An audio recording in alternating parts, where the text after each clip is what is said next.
Oh, MT Bailey. How you doing? How's everybody doing? Everybody's here. You guys ready? Got some Gen 1 Romhack action. The person behind it reached out and I looked into it and I was like, hey, this is pretty cool. So, hey, it's gonna be my first Romhack for the channel. NG Belly, did you like the Wind Waker video?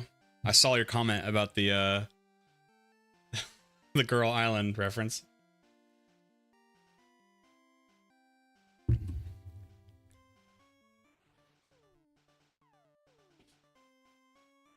right.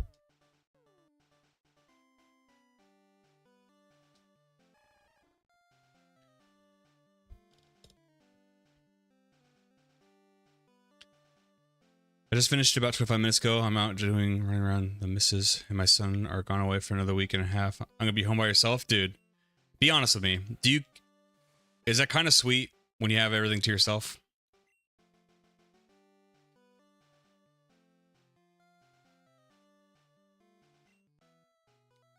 What's up, Frankie Plays? How you doing?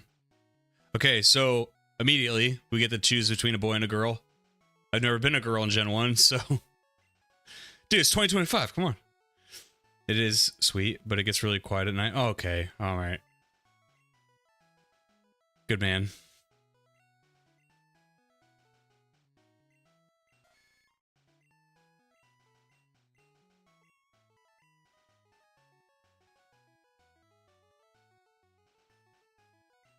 My name...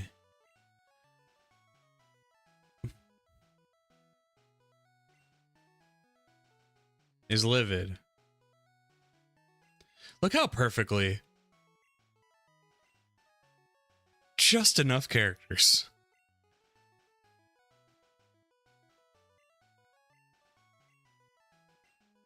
I'm gonna name him Algorithm. Because it's being really mean to me on the Wind Waker video.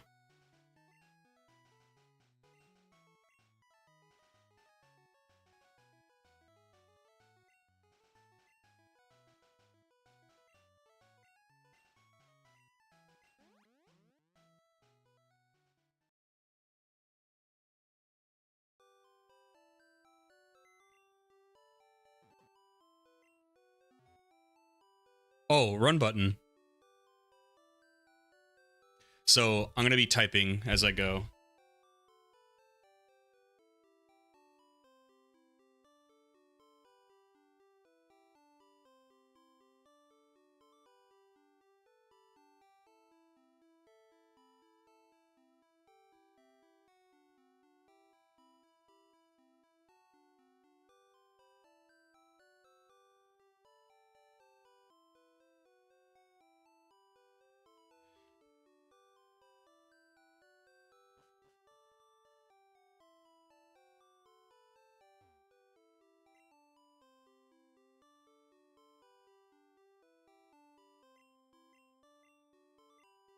So I've noticed, I only played a little bit of this, but like I do like that they add a few things, but it's not too intrusive. What's up, Wes?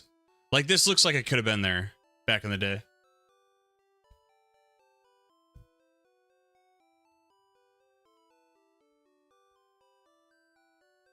Can you guys hear anything?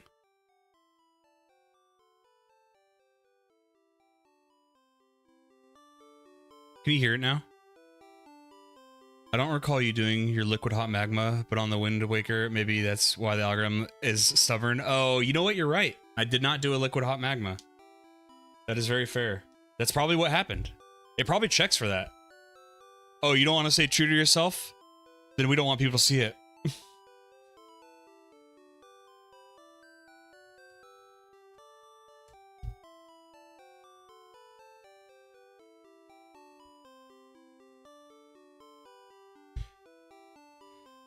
We can hear just fine. What's up, Marie? Where you been?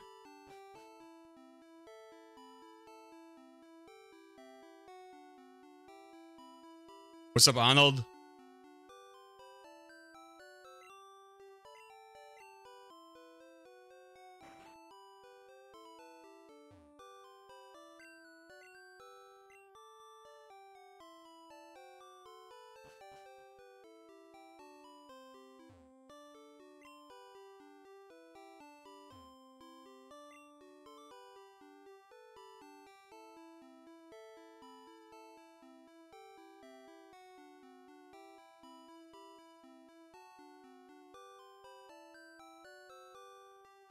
You've been busy with life? Dude, you gotta drop everything for a living. This isn't like... It's basically a cult, dude. No, I'm joking.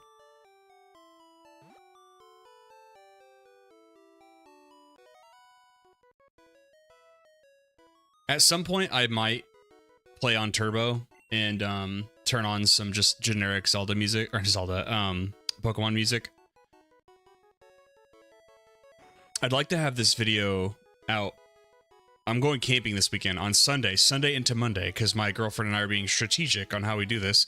But I'd like to have a video this weekend, since the algorithm is beating me up on the Wind Waker video. It's not fair. I'm playing blue version, by the way. There's 3 versions of this. There's red, green, and blue. And I'm playing blue, and I'm going to choose Squirtle, because I never choose Squirtle anymore. After birth, its back swells and hardens into a shell, powerfully sprays foam from its mouth. Queen Livid, yeah. What? I've never played as a girl in Gen 1, dude. I just watched Uzumaki recently, and your comment about the spirals in the Wind Waker freaked me out. Why?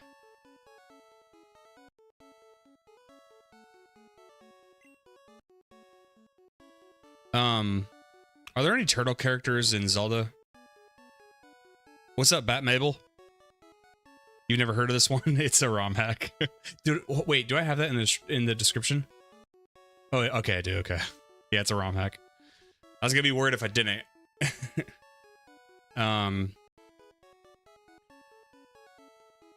Oh, you know what? I was kind of thinking of doing,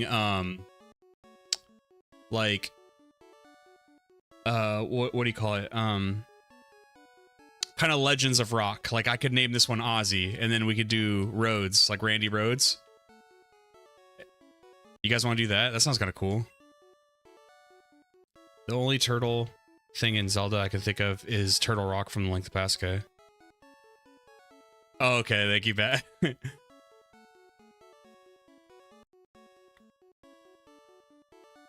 Slay Queen.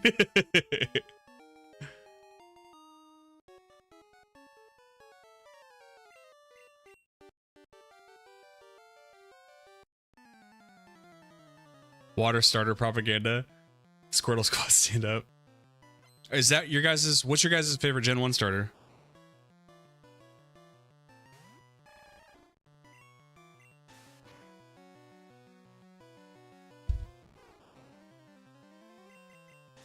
It's cool that it uses the same girl sprite they used on Yellow Legacy and changed the back sprite, which I don't like much on that one.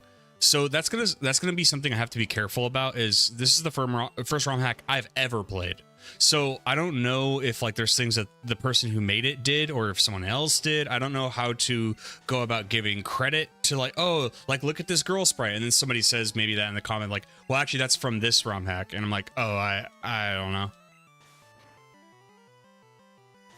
Maybe if I gotta give the audience more credit sometimes, because maybe if I just say that in the beginning, like, hey, I've never played a ROM hack, so I don't know what comes from what, you know?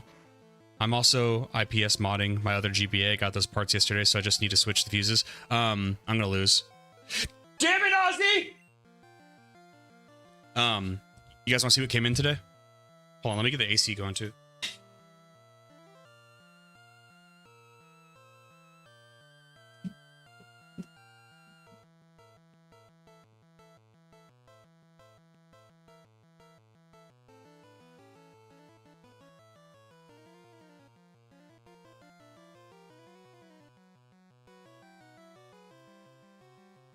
My Game Boy printer came in.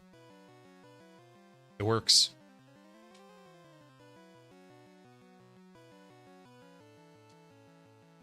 Great condition, Japanese seller. I left them a great 5-star review. They even gave me everything was in plastics. I got the cables, got the paper, and they gave me a pack of Pokemon cards. ROM hacks really reignited my passion for Pokemon after the last couple of mid games. Yeah, so that's the thing is like, it kind of feels like that's where we're at. If you're, I don't think it's an age thing, because maybe if you're younger but you've played older games and you kind of realize why we like them so much, kind of feels like it's up to people who make ROM hacks to kind of keep what we like going.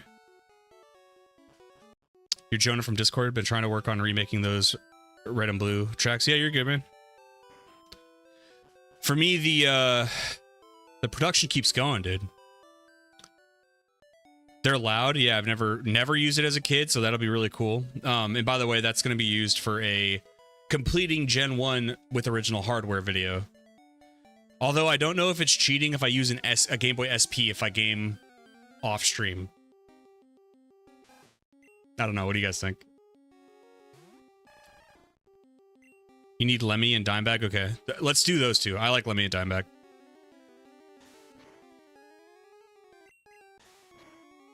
And we'll do ones that are no longer with us. Because we still got a lot of living ones, but you know what I mean. If you're interested, I highly recommend Polished Crystal. It's the definitive way to play Gen 2 for me now. So for now, I have no plans on more. We're going to see how this video does. There's the experience bar. That's cool.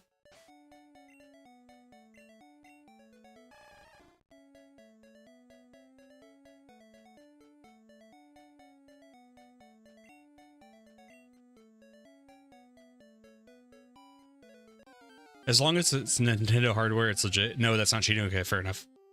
Sounds good. Yeah, I guess that is still original hardware.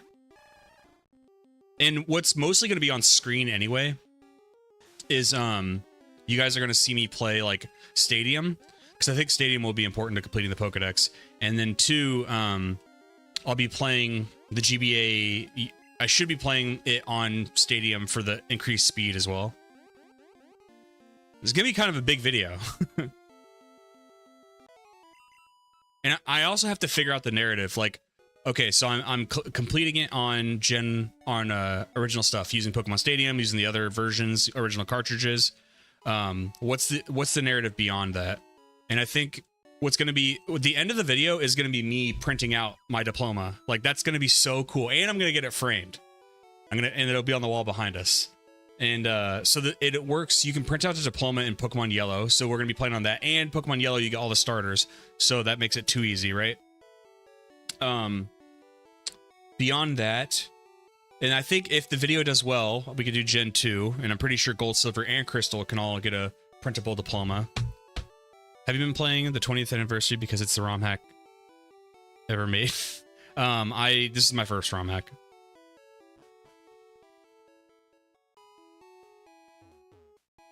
At least you have a link cable for Gen 1 and 2 as well. Oh! I guess you're right. Yeah, because I guess I got confused. I remember I was in the Discord. I was like, am I capable of trading between 2 Game Boy SPs with Gen 1 games? And I didn't know.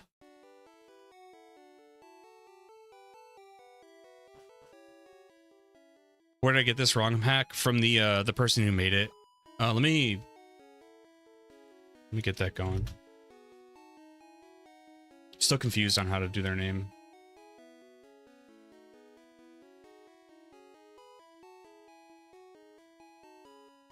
Pokefan Marcel?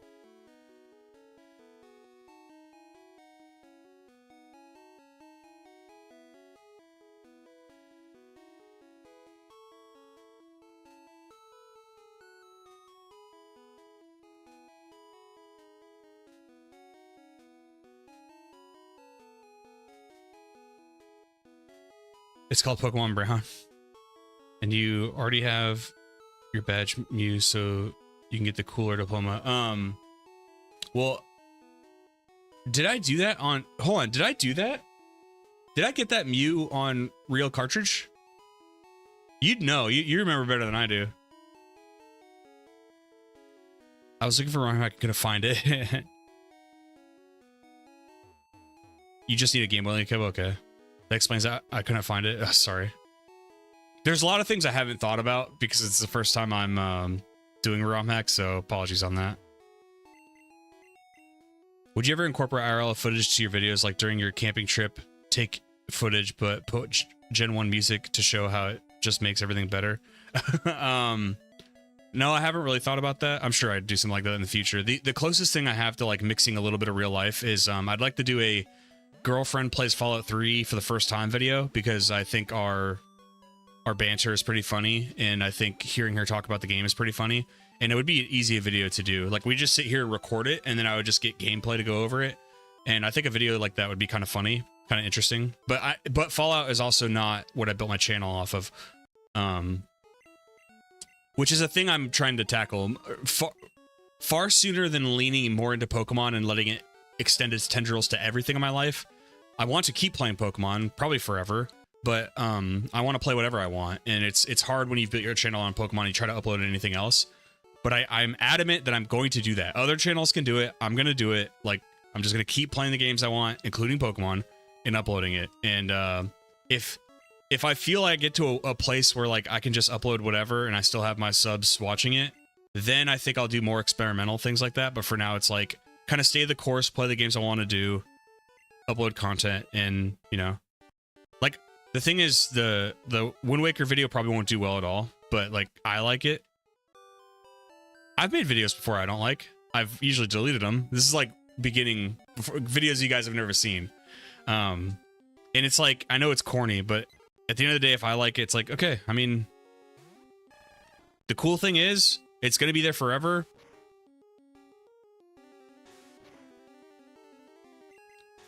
First live I watched you play through was Yellow, and you had a Mew. I believe you're doing live prep for the stadium run. Okay, so I should have that Mew then. He got the Mew on original hardware. Okay, so that part's easy. Maybe we can do that trade soon, just so we don't have to do the Mew thing later. Although I may have to just redo all of that again, just to get the footage for it. Thank you, Pat. Appreciate you, man. Or ma'am, or person. When I say man or dude, it's gender ambiguous. Everybody's a dude and bro. Just need the original Game Boy cable for Gen 1 and 2. Only GBA games need the GBA cable. Okay, so Marie, this would be fine if I used this between two SPs.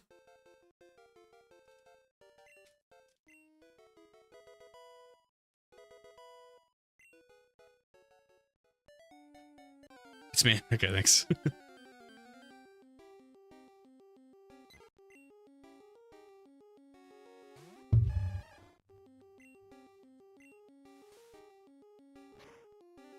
Okay, let's get some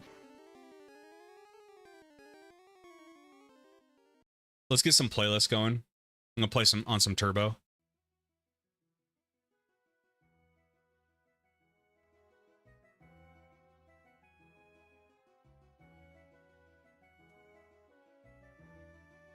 Let me know if this is too loud or anything. Do I know about the Muffin Man? Yeah.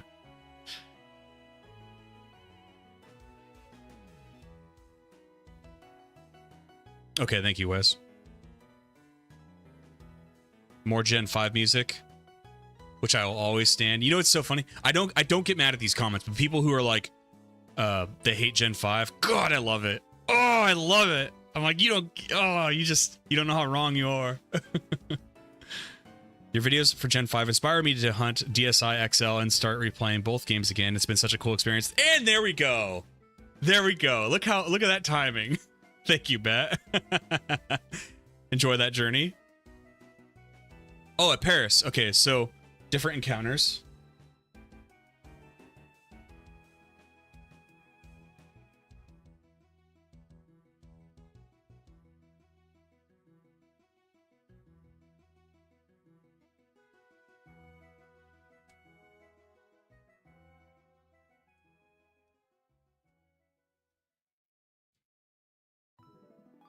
Oh, the it shows the stat in PP power, accuracy, and typing.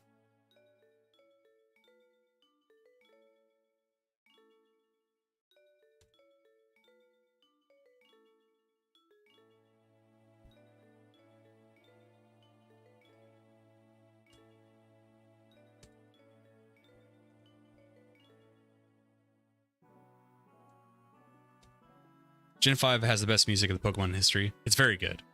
Gen 5 was always good. They just can't handle being wrong. Correct.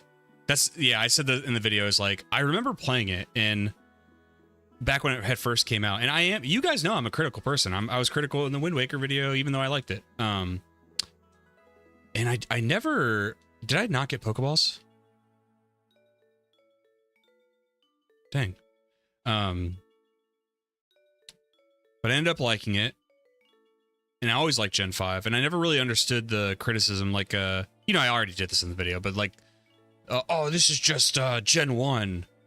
I remember my friend being like, Pidove is just a... And I just kept doing that. In the end of the second video, where I'm like, I'm comparing them. That's a real conversation. That like, he kept bringing up these examples. Like, oh, like Terrakion Trio is not like Moltres, Zapdos, and Articuno. I'm like, then the Beasts aren't? The Lake Spirits aren't? He's like, yo, okay, those ones don't count. Like, okay.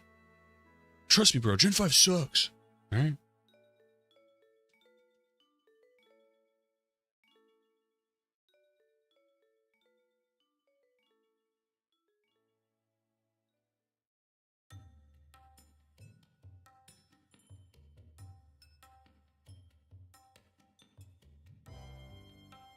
I'm thinking I'll get, I want to do this video. I want to do the Pokemon World Tournament video. Sometime, so it's August, right? Sometime in September, I need to get started on X and Y, because I would like that video to come out like, let's get our business caps on for a second. Do you guys think uploading a Pokemon X and Y video like a week before ZA comes out? You think I'm priming for success, or I'm getting too cute with it? Because that's what I'm thinking, is like a week before it comes out, I'll drop it, and I think I'll title it like before ZA there was XY, the Pokemon XY experience, or something like that.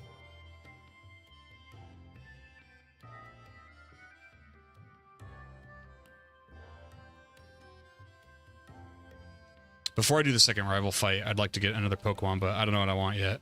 Because that Paris is kind of tempting, you know, getting that a little bit earlier.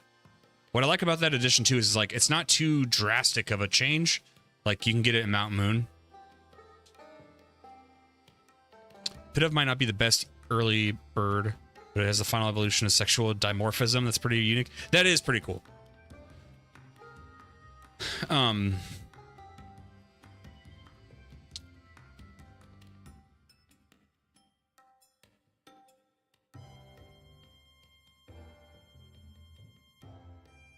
Should work fine. It's coming in out. Yes, I think it comes out mid-October. So I was thinking like release the XY video like, you know, like first week of October or something like that.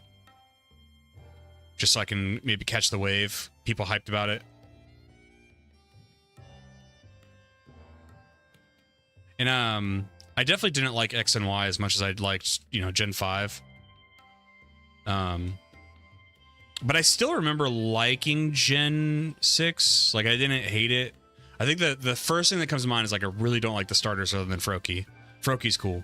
But, I remember really not liking it. Sorry, liking the starter designs after that, though. Like, I can't even bring myself to play... Like, when I do that playthrough, I'm probably going to choose Froakie. Like, I can't even bring myself to, like, try the other ones. Will it hurt? Is the better question. What sacrifices will you make in a rush to meet the deadline? It won't be a rush. Plenty of time.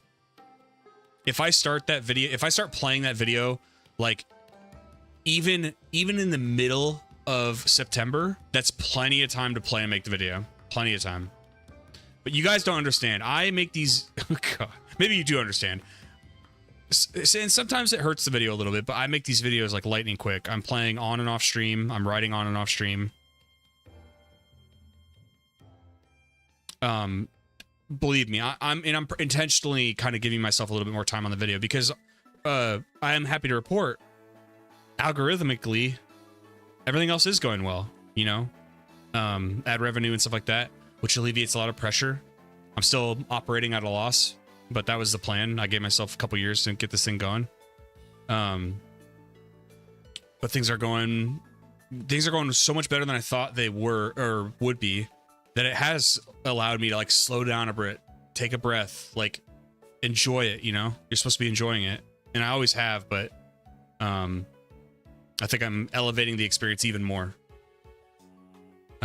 So what I'm trying to say is like, rather than be like, okay, I have 2 weeks to play, write, thumbnail, everything for the X and Y video, right? Now I could probably give myself 3 weeks, which is plenty of time. Is this...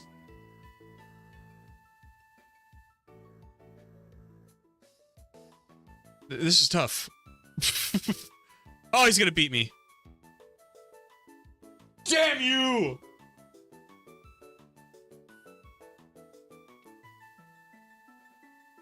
I meant to say didn't like Gen 5. The reason why people didn't like Gen 5 because they wanted to play the old Pokemon and yes, make a video about Gen 5.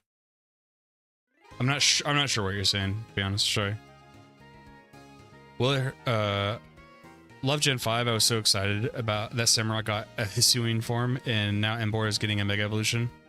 Okay, let's talk about it. What do we think about old Dragonite? Because I'm a hater.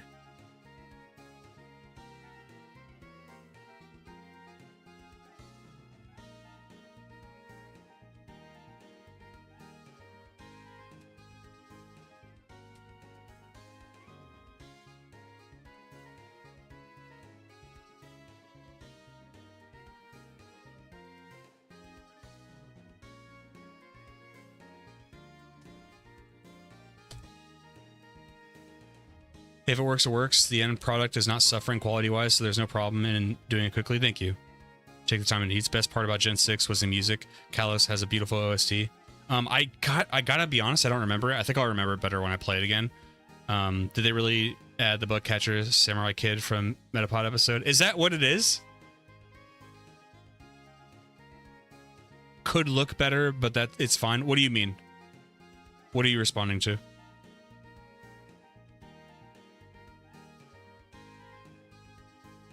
Livid Power Rangers is coming to Fortnite. I don't know if that's good or bad. I don't play Fortnite. I grew up watching Power Rangers though. The first one brought to America. I remember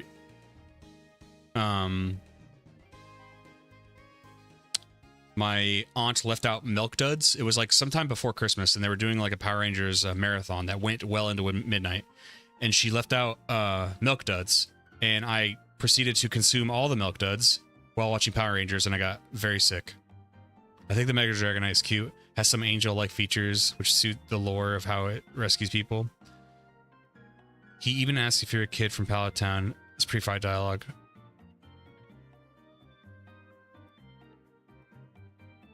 Hold on, are these the Pokemon that he had? Did he have a pincer? Because we can add that to the video.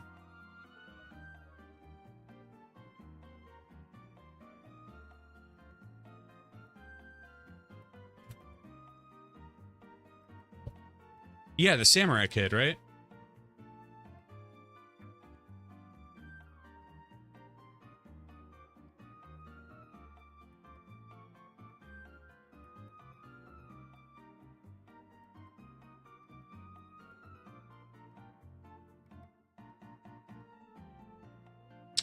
Okay, let's add it. He had a Metapod Mercer. Okay, that's really cool.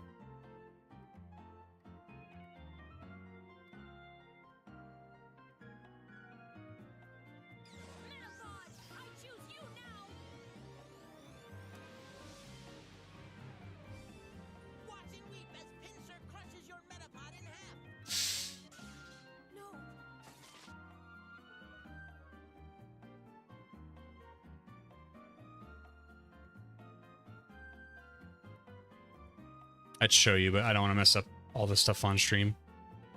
I'm not too advanced with this stuff yet.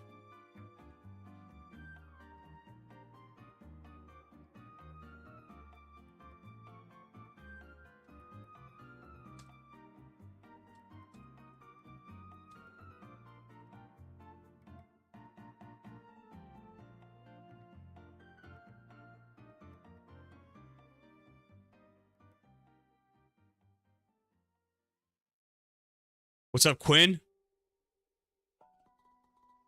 Speaking of shady financier.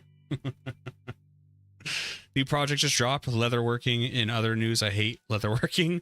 What's the drive to these projects? Because you were doing some, I think you said knitting. What drives you to pursue these new skills?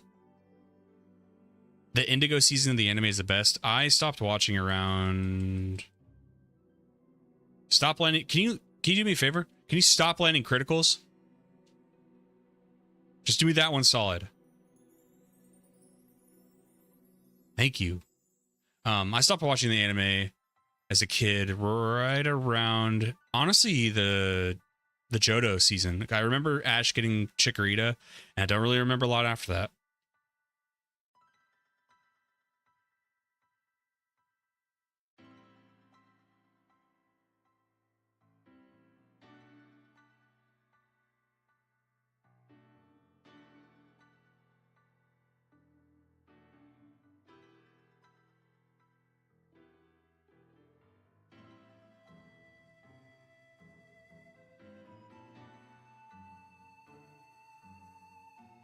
I'm getting lucky on these poison stings. Wow.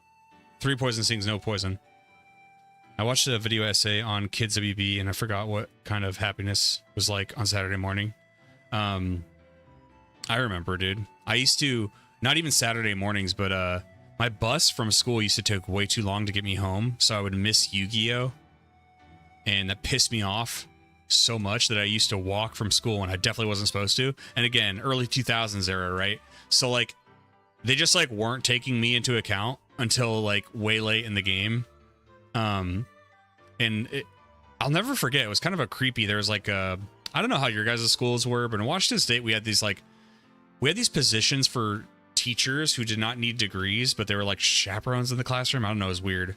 There's this, like, really creepy big guy one time, and, rather than, I was walking across the field because I was gonna go walk home instead of getting on the bus to go back home, because I wanted to catch Yu-Gi-Oh! And the one of the teacher's aides was following me across the field, but he didn't say anything. He just kept following me, and then that was kind of creeping me out. So I was about to run, and then I think he saw it, because I don't know what the fuck, I don't know what the fuck he was doing. Like, state your business, you know. And he finally goes, "You got Little Livid," because that's my name. You got to get on the bus. And I was like, "Do I?" He's like, "Yeah." And I was like, "But I'm going home already." He's like, "Yeah, but you have to get on the bus." It's like, damn it, dude. Then from ever on forward, I missed Yu-Gi-Oh! Hey, Clefairies come from the moon. I remember this.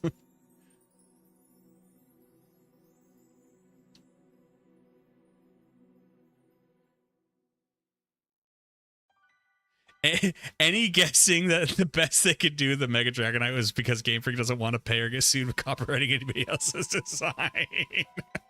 Okay, that's actually a good point.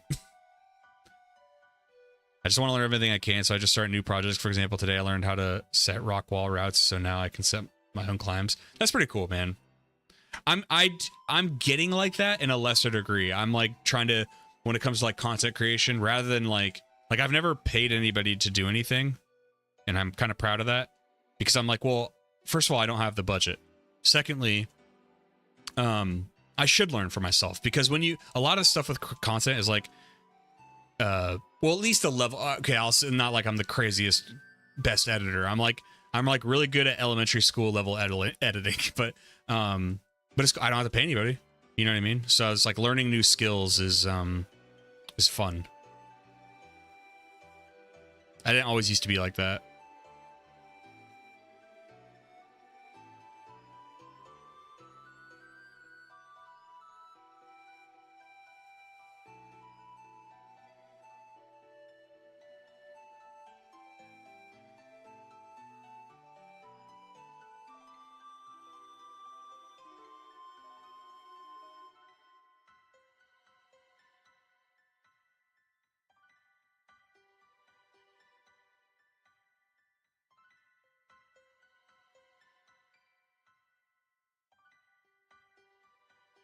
There should be a law against that, yeah. Yeah, it sucked. Well, the thing is, I definitely should not have been walking alone, because I remember it was I lived in a town called Kirkland, and it's like a city now, but back then it was still a town, and Or maybe it was Bothell or Bellevue. I don't know where I was. I lived all over like the Puget Sound area. It was extremely busy road. Like any nefarious character could have easily picked me up, you know. So I should not have been walking home, but I was just pissed off because I was literally the last kid to get off the bus. So it took forever for them to go around the town dropping kids off, and I'd missed Yu-Gi-Oh.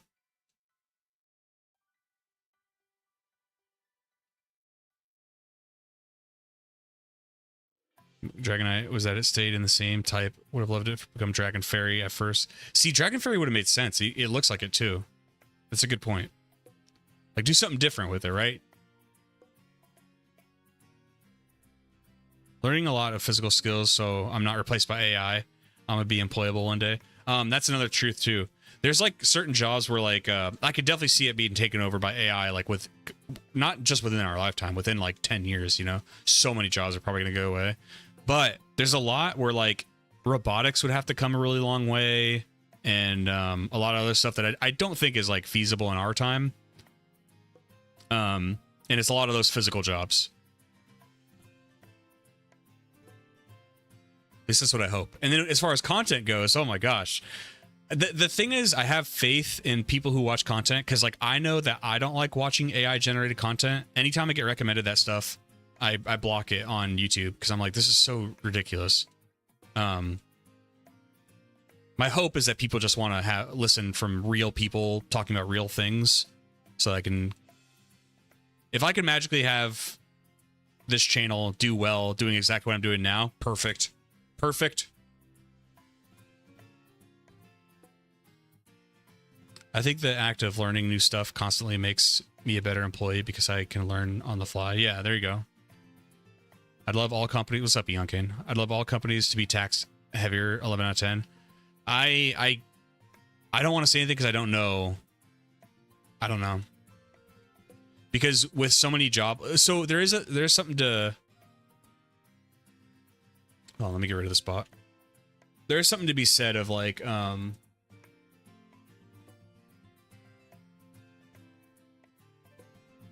seen people talk about like, oh, all the job losses with AI, right? But I saw somebody explaining that like every time this type of innovation happens in industry, it is replaced by other jobs. Except this time, with AI, it's like, what's the replacement? What's the physical replacement? Because usually it's been like physical replacements. Like for example, when the when automobiles were made, it kind of replaced the entire horse industry. So all those horse job things went away. Like people used to pick up horse poop, people used to supply horses, take care of them, veterinarians. We saw vets, but like, you know, back then it was like a huge industry. And then cars came. Oh my God, we're gonna lose all these horse jobs. But then they were replaced by like automotive industry jobs. It's like with AI, it's like, what? So what's the replacement? So when you talk about taxing companies, it's like, yeah, because how else are we going to get the tax revenue to like have everything function? I'm not an economist. Maybe I'm being silly goose. I don't know. We also have a declining birth rate, so it might not matter. I insta block any AI thumbnails I see. If you could bother to make so that is exactly how I feel. That's exactly how I feel. Oh, a Vulpix.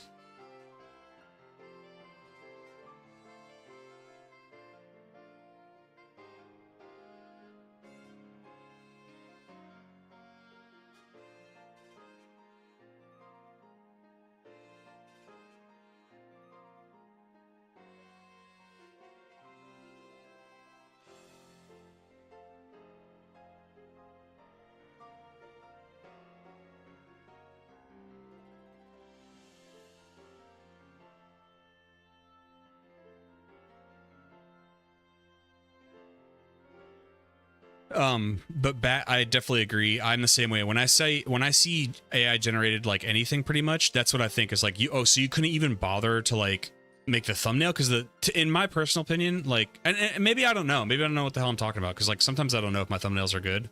You guys are the judge. Be honest with me. Are they good, or are you like whatever? Anyway, for me, at least the style I do is easy. So I'm like, hold on, you couldn't even make a thumbnail, and I think that says something about you as a creator. At the time of the birth, it has just one tail. The one tail splits from its tip as it grows older. I did like watching AI play Pokemon sometimes. There's one video where he set up the AI to speak, and it starts ripping with itself. It was hilariously cringe. Still doesn't replace the human experience. Do you think we could have had cars 100 years earlier if it wasn't for big horses? I don't know.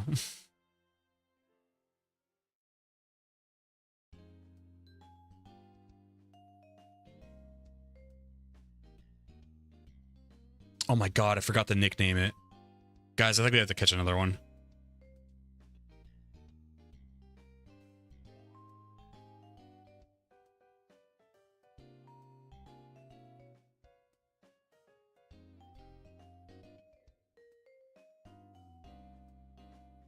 It's recognizable. Okay, thank you. I think what I have going for me is like I do like my style. I just like the I have my thing on the top left, my logo, so at least you know it's like, oh, it's that guy, that livid guy. And then I just do like usually like character models and then the game in the middle. And I'm kind of iffy on like do I use text on the thumbnail? Do I not? I kind of got cold feet with a thumbnail I used with the Wind Waker video today, because like where it's like I hate to see, because it's like it's true and that's how the video opens, but I still didn't know. I was like, eh. And I just felt better doing the one that it has now. This is not good. I'm gonna run out of Pokeballs.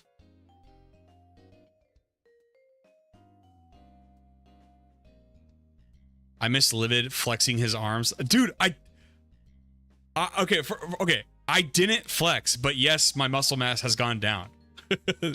Yes, the picture's old, but a legit picture.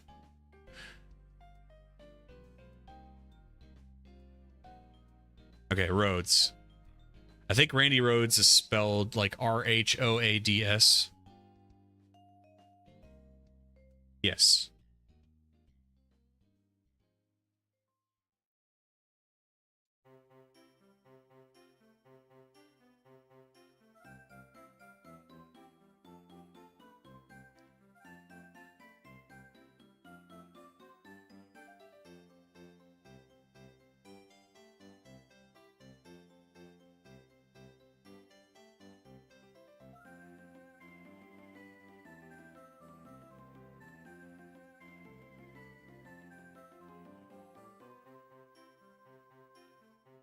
Oh, it was a bad joke. My bad. Sorry.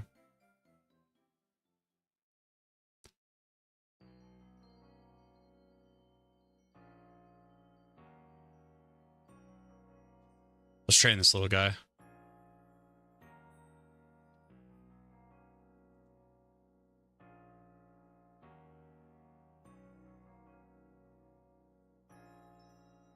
What's up, Waster?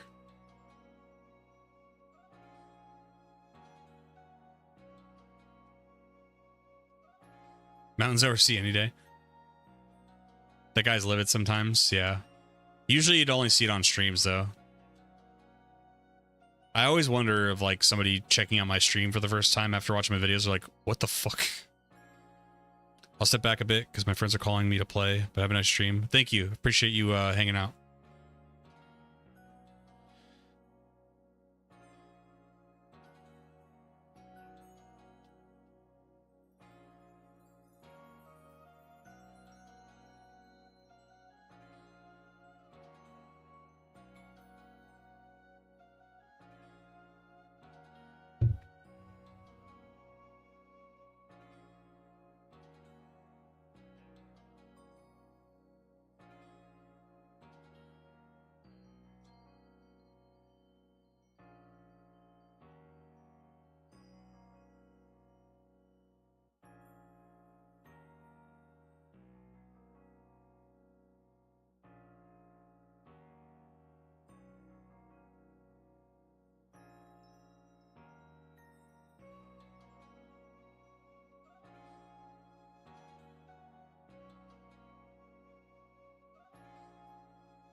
I uploaded the clip I mentioned and tagged you. He was co-hosting while making AI play Platinum.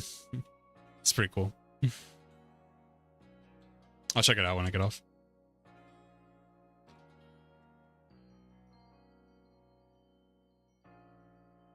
We're just going to destroy half this forest before we move on.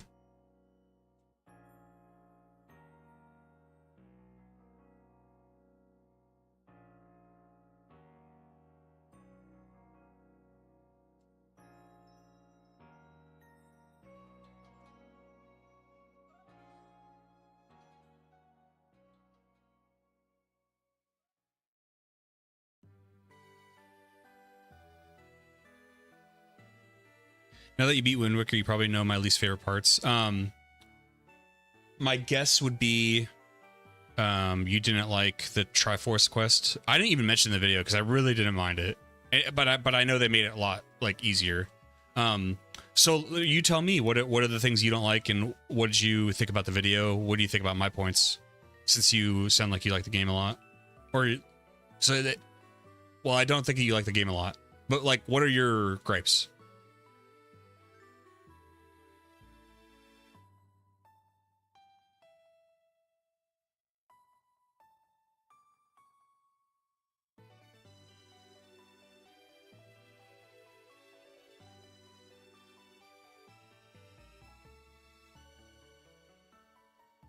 Did you ever explain the livid moniker where you're going for the angry video game nerd or angry Joe type thing? Well, no, that's... So I'm not going for... I'm not trying to be like anybody else. The livid nickname or the alias comes from the military. So I'll just say my last name has... I'll just say it's Levacy. It's spelled... But it's not spelled like that. It's spelled really fucked up. So people would call me Liv because it was easier to say. And... that developed into like people would say Liviosa, like, oh, it's Liviosa, you know, like they would go off that thing. Or and then one time I got mad in the kennels because I was a dog handler. One time I got mad at the kennels, and I remember one of the handlers goes, oh, he's livid, and everybody like laughed. And then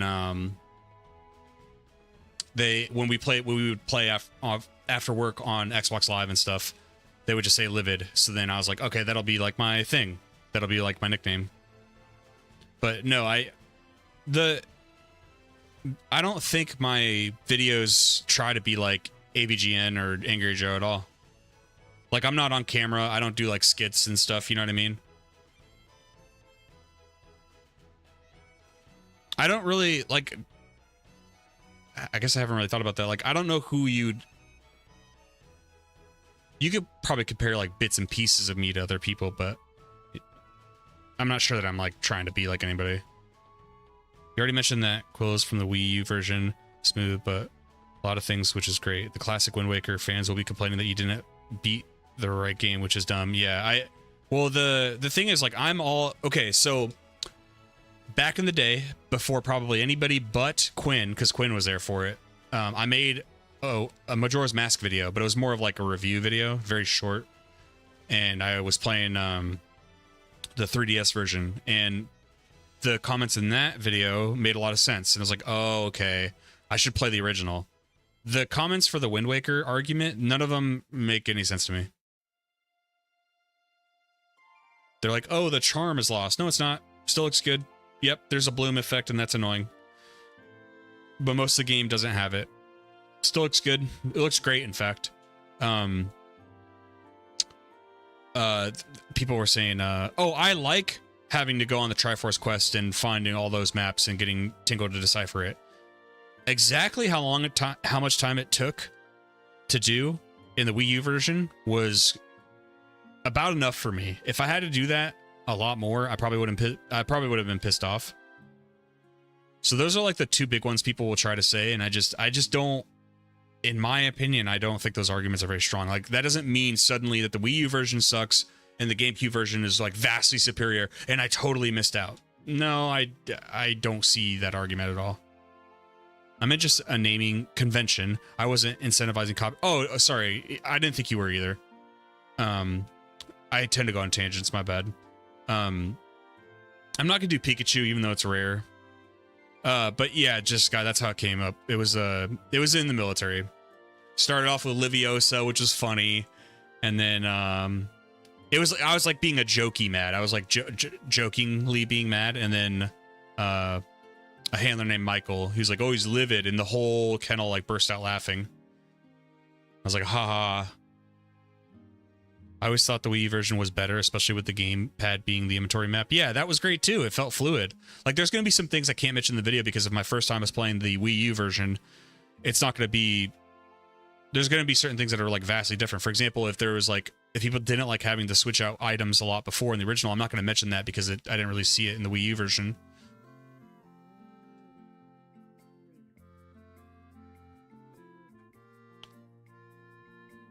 That's why you mentioned Nostalgia Goggles Line 1 guy, yeah. But I really wish the Wind Waker opened up at Windfall and let you choose either Dragon Roost or Kokiri Island. I could see that. You know, it's funny, I actually thought about that, because, like, I think it would have been a little on the nose if they made... So here's the thing, I almost feel like they made you go to Dragon Roost first, because they didn't want it to be, like, too on the nose of Ocarina of Time, right? With the Din's Pearls and the Spiritual Stone. Not the Din's Pearls, with the Spiritual Pearls and Spiritual Stones. So they're like, okay, we'll go to Dragon Roost Island first, then you can go to the Forest Haven. What's up, Jeremiah? This ROM looks great. Where can I find it? Google hasn't much help. There you go, friend. No, sorry, wrong link. Hold on. There you go.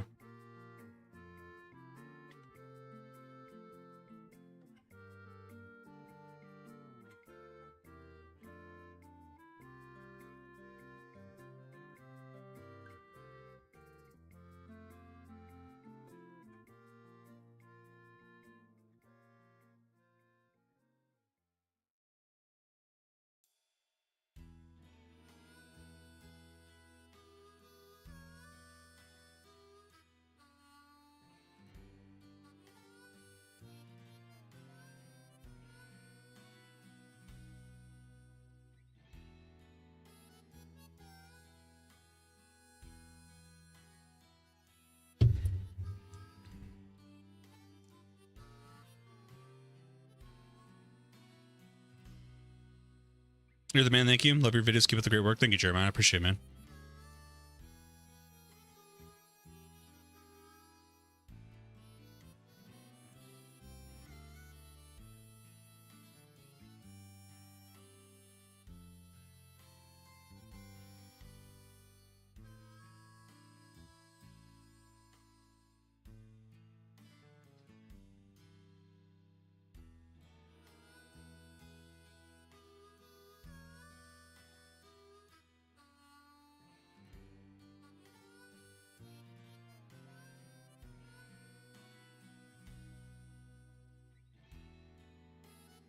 You can't for the next video. This will be the next one. I'm not sure how much it adds in the post game, but this will be the next video. And then I'm thinking Pokemon World Tournament next week. And I don't know how long that'll take. If anybody knows how long about that would take. I have already EV trained 4 Pokemon that I'm going to use for it. I don't know how good the team is. I don't know anything about competitive Pokemon. I don't know if you need to know anything about competitive Pokemon.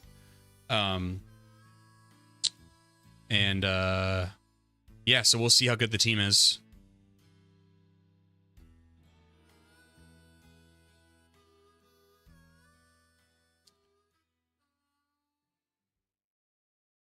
You like what you read on the GitHub post? Nice.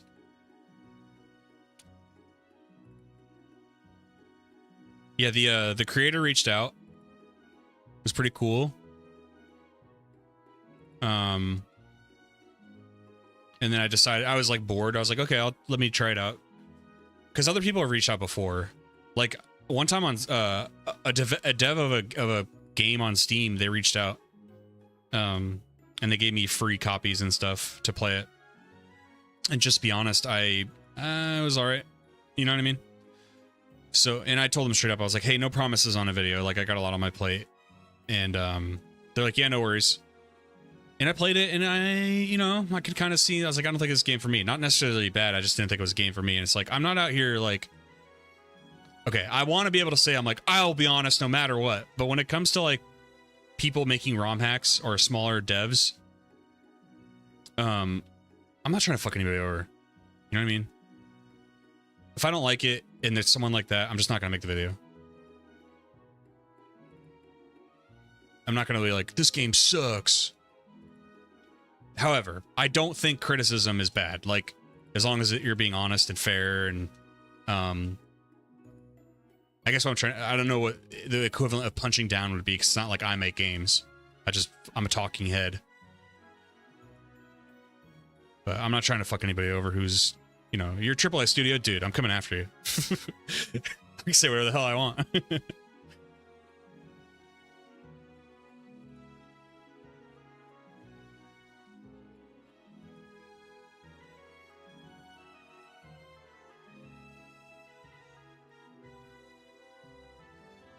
Dude, I think this is remix music on ORAS of the original games, right? Of Gen 3. Oh, so good.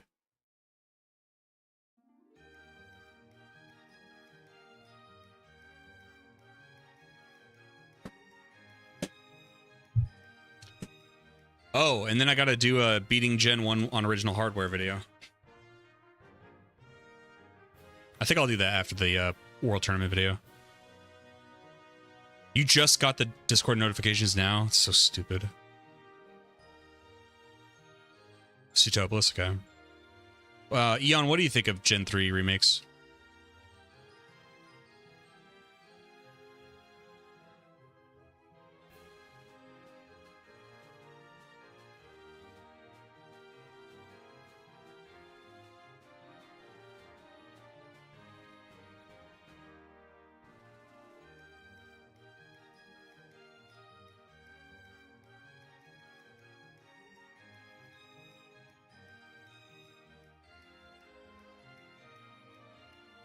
Come on.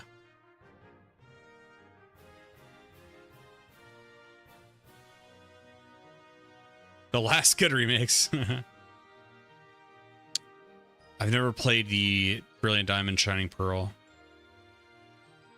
No, I don't. I always want your honest opinion. You think I'm some kind of yes man?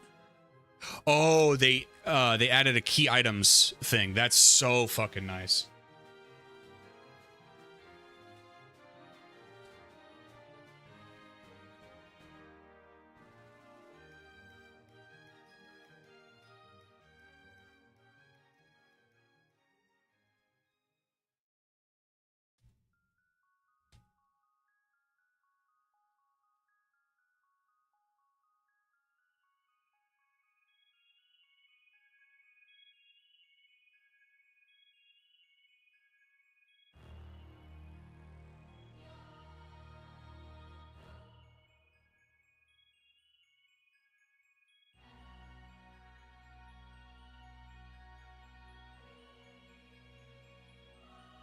The remakes are so bad that Proof Game Freak shouldn't remake any games post Gen 2. You're saying this about the Omega Ruby Alpha Sapphire?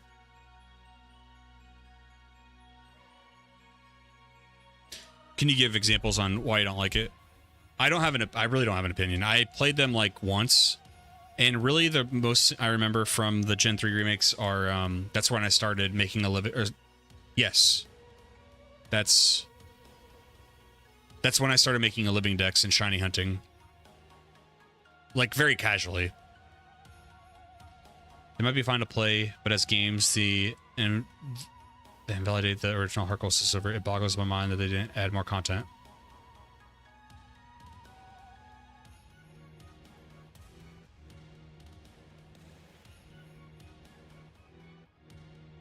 The Emerald postgame wasn't there. Oh, you mean like the Battle Frontier? Because the Emerald story is there, right?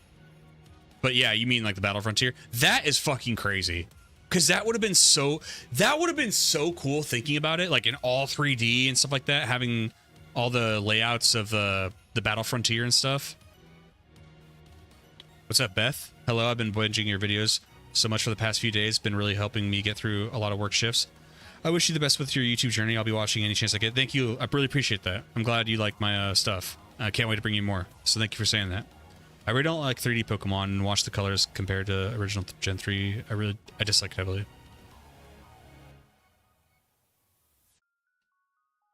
Yeah, we'll have to see when I get back there.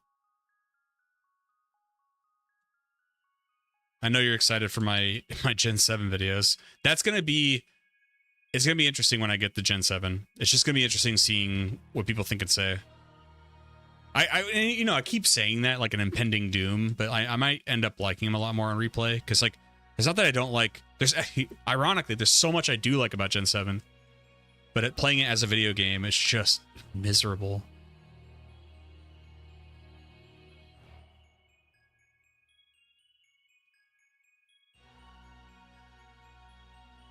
Deoxys and ORAS, yeah. I think I remember liking that little storyline they added with that girl.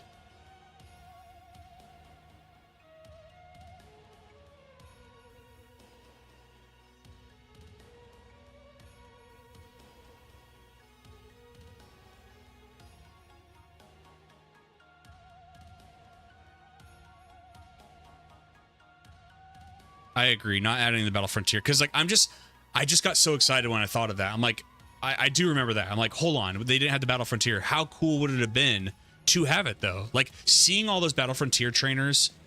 In fact, I'd like to do that for a video one day. By the way, I'd like to go back and like, because I mentioned it in my Emerald video, but I didn't do everything right. It'd be cool to like do a full video of it.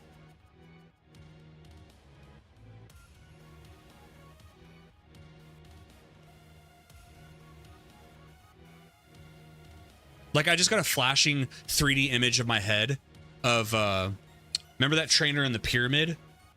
I just got an image in my head of, like, you're right before the battle, it's showing you both 3D character sprites are about ready to throw the Pokeball and stuff. Well, I guess they didn't throw the Pokeball in the arena. Okay, well, you just see the setting is what I'm saying. Like, you can see the setting. Whoa, what is this? Mount Moon Square?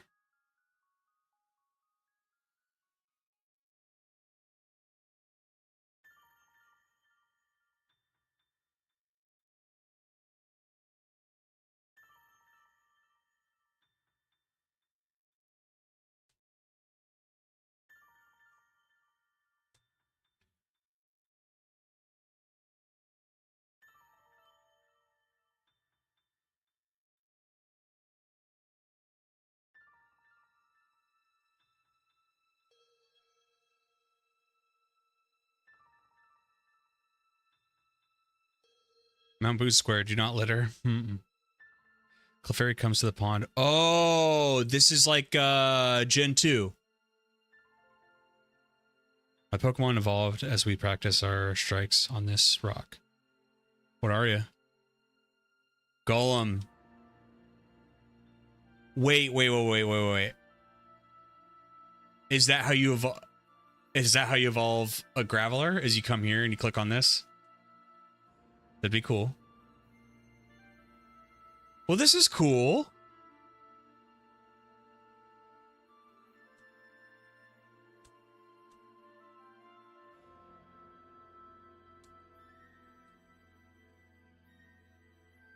And what I like about this is like it's not quite built up, right? By the time you get to Gen 2, there's like a house here and stuff. I think there's a house to the right? But it also wouldn't make sense that this place would just not be here at all. I guess maybe it makes sense that like it wouldn't be accessible because like maybe they make it accessible by Gen 2, but I still like its additions. It looks cool. And I also like the person or Pokefan Marcel, they don't go overboard. Okay, so far. Like I don't know, we'll see. But like look at this area. There's not too many crazy assets and sprites going on. It looks like an area that could have been here in Gen 1. Dev 7 fuck trading. Well, yeah, when you do a Romhack, it's a little bit more difficult, but they don't go overboard. I like that.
Love this song. Do you guys think they're gonna make a Gen 5 remake?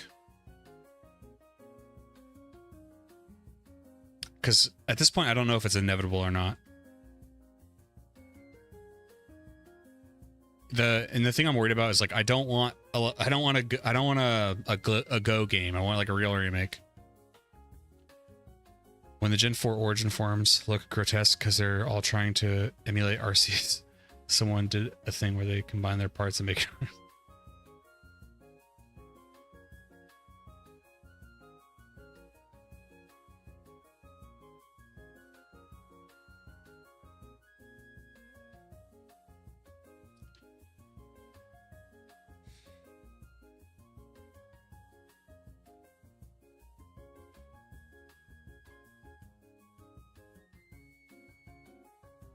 You hope not after Brilliant Diamond and Pearl. But the thing is, like, I think I want to play like an updated Gen 5, man.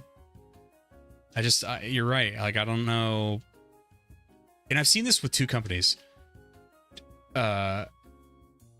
Pokemon or Game Freak will seemingly keep giving whoever did, because didn't they outsource Brilliant Diamond, Shining Pearl? I think for them it's so cheap just to do that they're just going to keep doing that. And they don't really care about the quality. And then I watched, there was like an in-house, Rockstar had like, they were hiring this company to like do their remasters. The remasters did fucking awful. And then as a reward, they buy out that company and they're going to let the team keep working on remakes. Ostensibly, you know, GTA 4 remakes. And it's like, where is this reward system coming from? Like, those were awful. Like, objectively, they took the old versions of the game off, and then when they realized the remakes were so bad, they let the old versions come back on, like onto marketplaces. You know what I mean? Like, you get rewarded for that.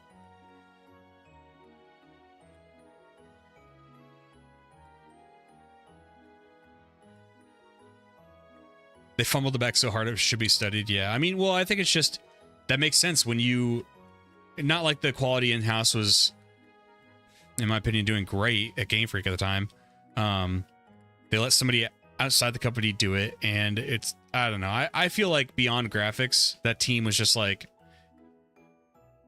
let's look at the code of the old game and just copy it. Do I want to trade your Poliwhirl for my Jinx? No. My husband likes trading Pokemon. If you are a collector, would you please trade with him? Grove Street Games, right. It was like, at first it was an independent company. Then Rockstar bought them and renamed them, I think, Grove Street Games. I think I have that right. Correct me if I'm wrong.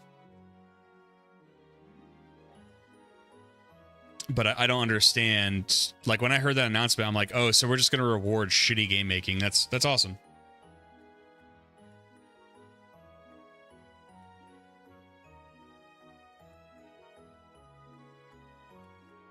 The trades are still the same, or at least that one, right?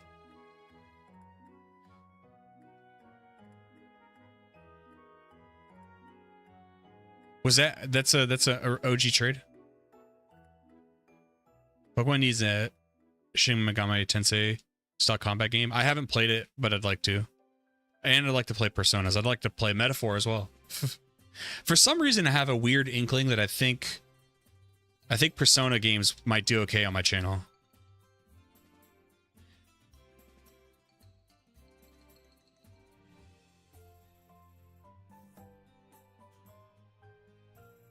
Oh, I'm getting like no XP. I was just lingering here to see if there's any different encounter.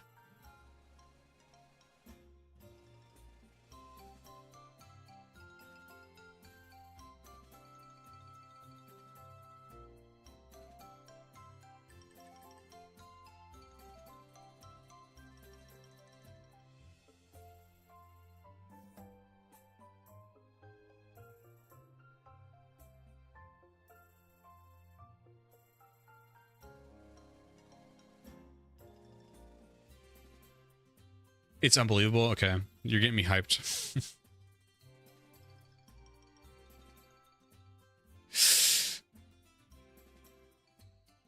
Oh, Randy.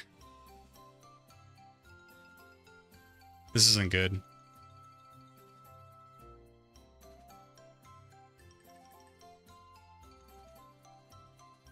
You're dead.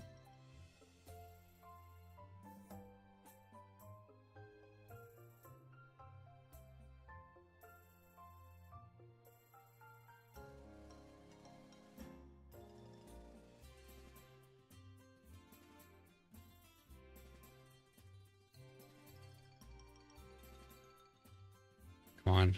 Oh no, leech seed into poison. Come on. I wonder if the stab from water gun. Oh, come on. I don't think it's gonna be enough. I think I have to lead with Ozzy.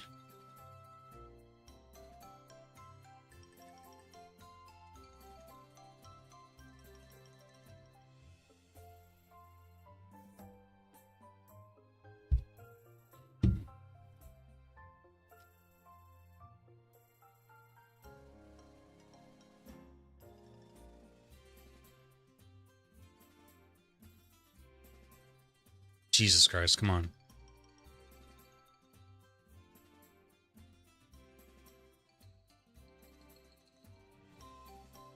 The sand attack is so annoying.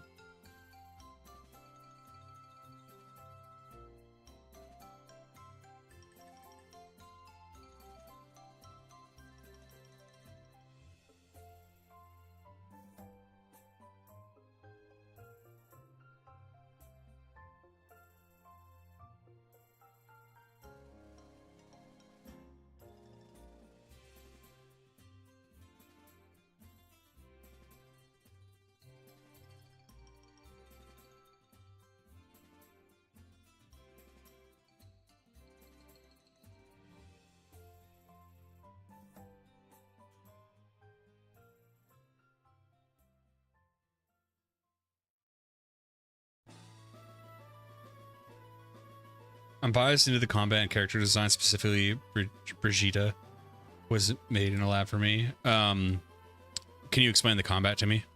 No spoilers, just the combat.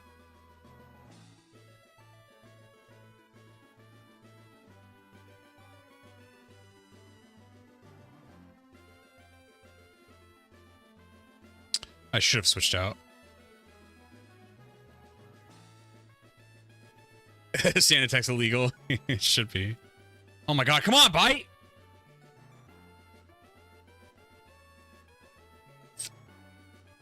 Oh, bite's accuracy is only 60? Oh my god. Okay, well, that makes sense.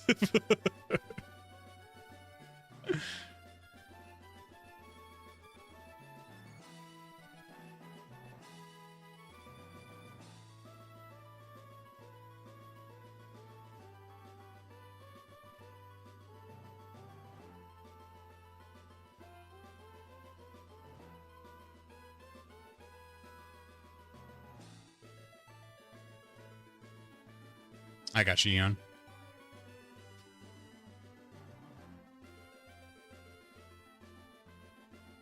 Oh, that's kind of cool, Eon.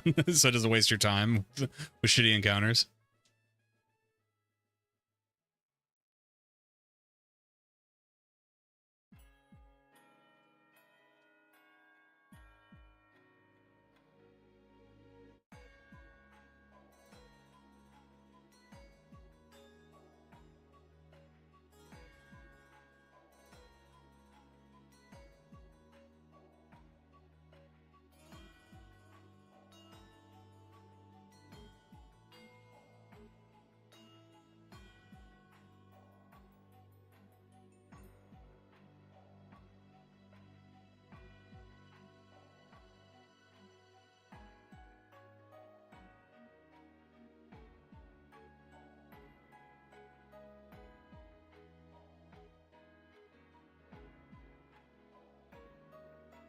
Fucking Hyperfang.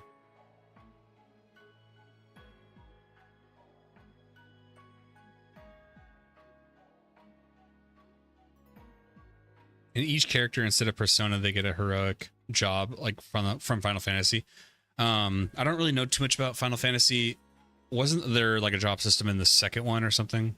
I remember there was like, growing up, that was like a big controversy I heard about.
Final Fantasy V is praised for its open-ended job customization. Okay.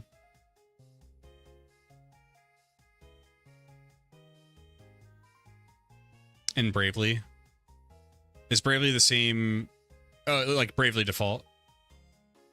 Is that what you're talking about?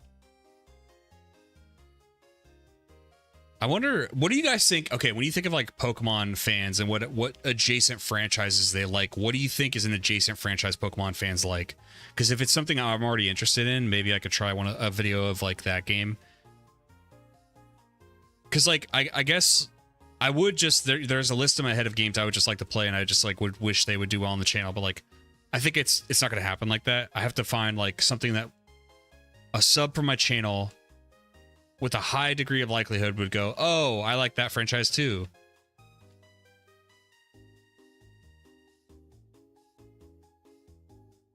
Thunderwave. Banger thing, yeah. Oh, Abra. Let's just try one. Let's just try one. Fuck. If I see another one, we'll do Confuse Ray. Maybe that'll get it to stay. Oh, okay. Okay. You gonna hang out? Okay.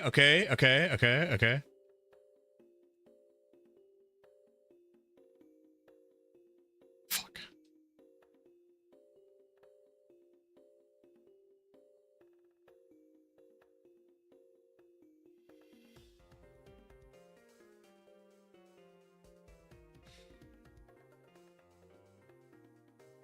Need more Pokeballs.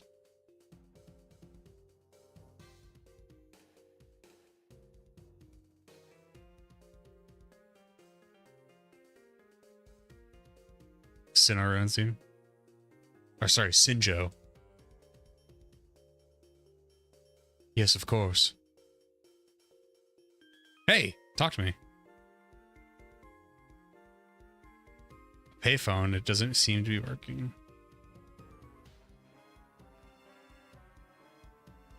What did you say? Making an encyclopedia on Pokemon? That sounds amusing. Okay.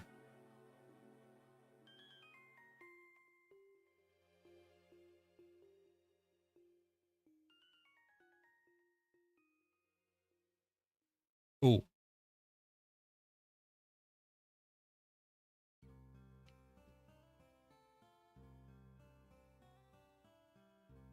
It has a stat breakdown thing.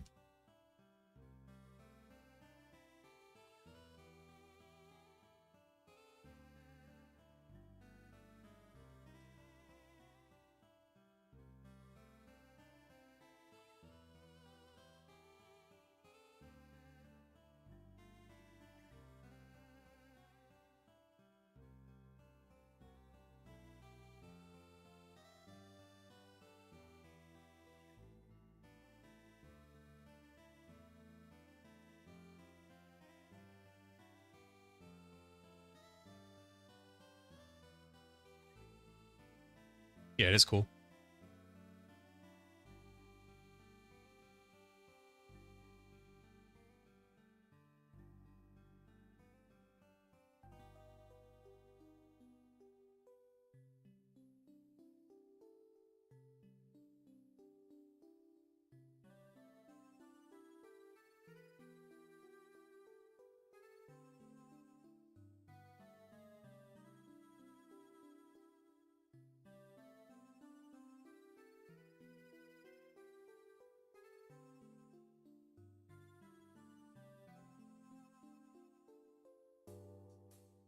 Making the decks more useful is always a plus, yeah.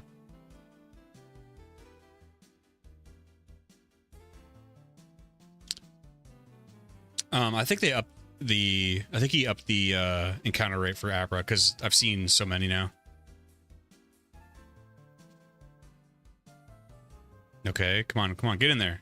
Do you want to die? There we go. So, do we use in Abra? What was the naming conventions we wanted? Somebody suggested Dime Bag and someone else.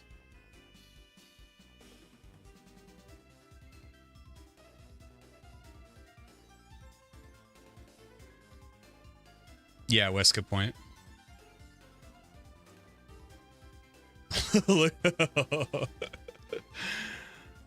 Look at the speed and special. Classic.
The OG glass cannon, yeah. Well, that's the thing. Only kind of, because with such high special, it kind of is a tank for special defense.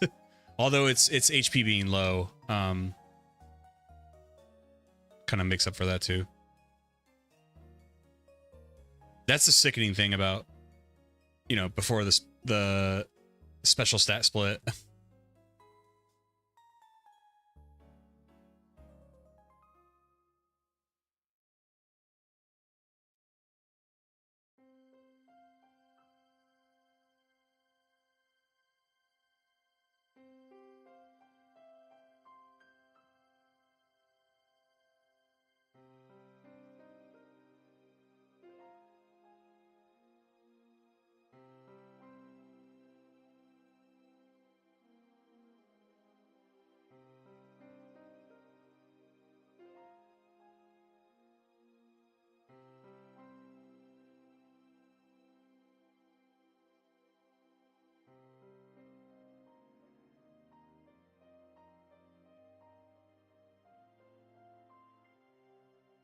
Yeah, we're gonna have to find out, because if they made one for Golem, I'm assuming they made one for Alakazam,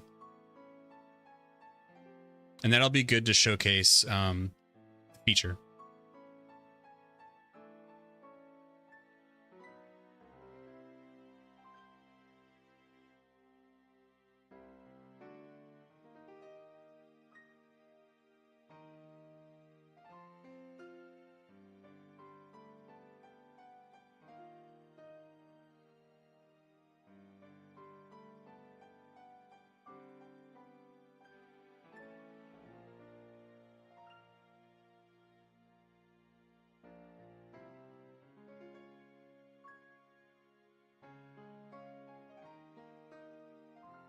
I kind of want to listen to Zelda music.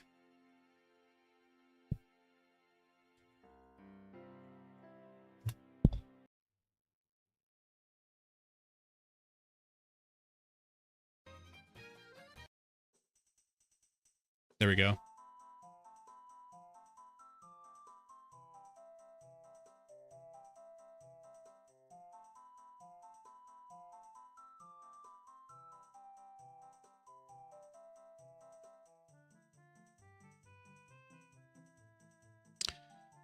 Doesn't Abra evolve into Kadabra at like 16?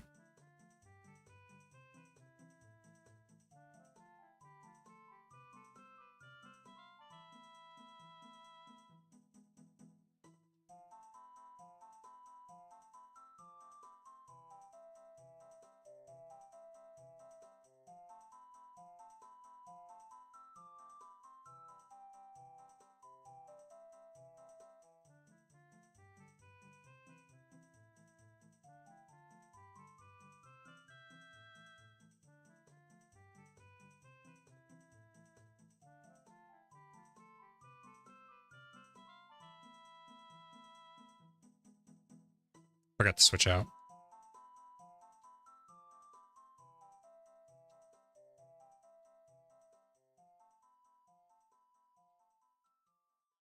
Yes, good, thank you.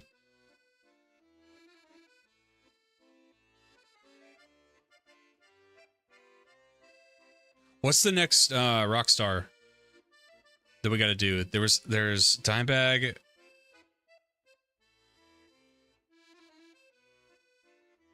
Also Smile, yep.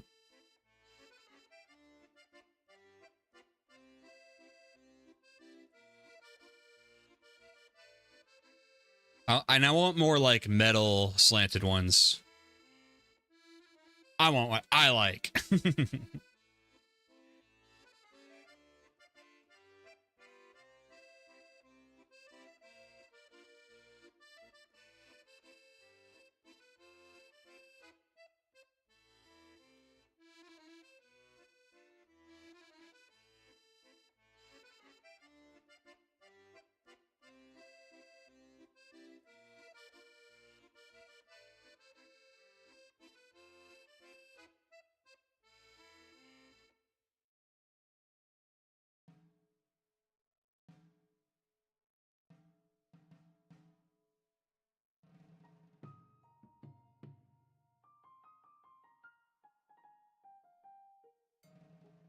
Dang it, wrong switch.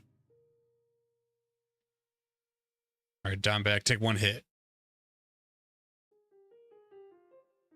Good job, buddy.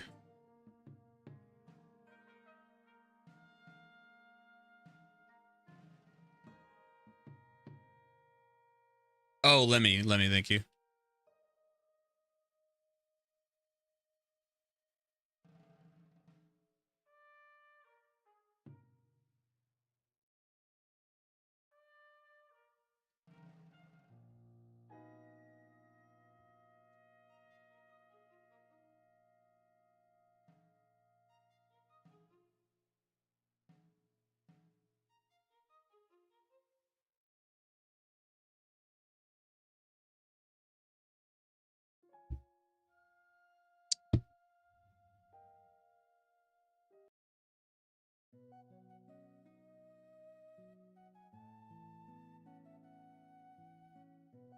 If I had to say one thing about the soundtracks of like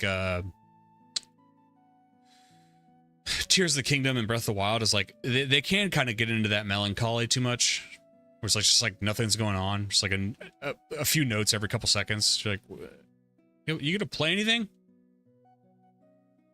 Sometimes I like it. Like I think it really worked really well in the Lost Woods section of Breath of the Wild,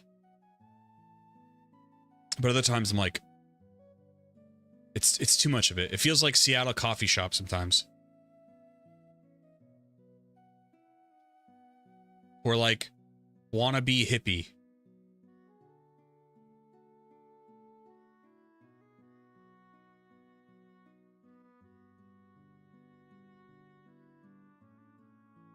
Dude, there's this I used to see that on Facebook a lot because like I've only gotten into Instagram because my girlfriend made me. But I used to look at like Facebook shorts, and there would be this like hippie chick, like totally hippied out, right? But all she would do was like rap about how much money she had and how much better she was than everybody else. And it was so funny reading the comments, dude. Just like everybody's like, I thought you were supposed to be like, you know, peace and love and rejecting wealth because you're hippie. And she's like, you guys are just haters. You don't understand. I have so much more money than you. Fuck. Just like co-opting hippie culture, but like not living it at all. Can you say the same thing about Legends Arceus? The tunes come and go, and it's Sinnoh again. You had faint familiar melodies. Well, it's funny because I think Legends Arceus, it's kind of like the what they say about it, right? It wants to be Breath of the Wild.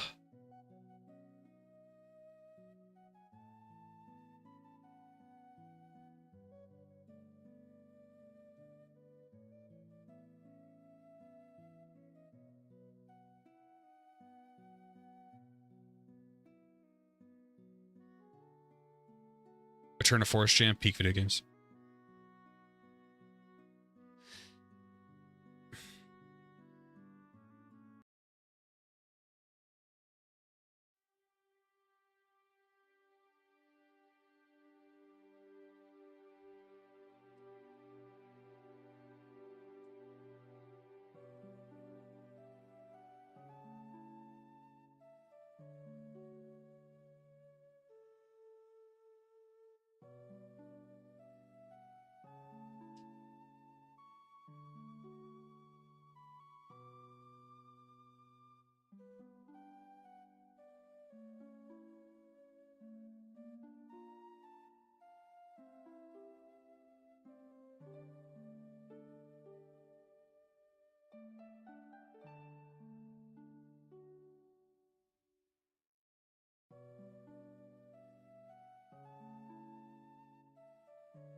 Is that a new character model for Misty, or is that the OG one? I feel like that's like a new Misty character model.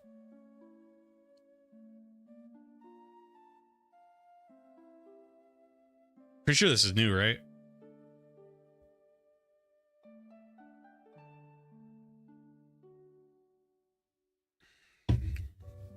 Riding up those mons with Cheryl Free healing me in the Eternal Forest. That track is legendary. Sinnoh OST is really good. I don't think I've yet to play, like, all the way through Gen 5. I've yet to be critical of the music yet.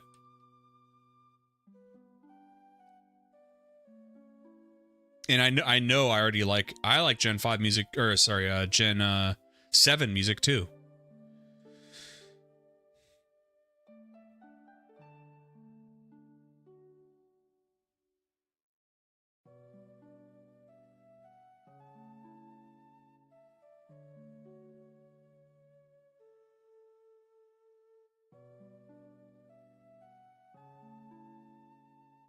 That's not good. Let's get Confuse Ray. Oh, come on. Live. Oh, my God.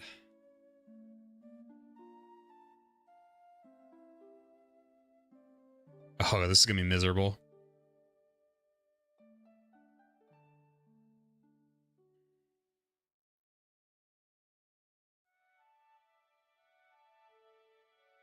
Junichi cooking the best when he's the actual composer, yeah. When did he stop being the lead? Wasn't it in Gen 7 he stopped being the lead?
Oh my god, Eon.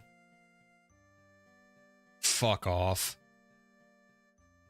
That's the worst thing you could have told me. In my eyes, failing upward.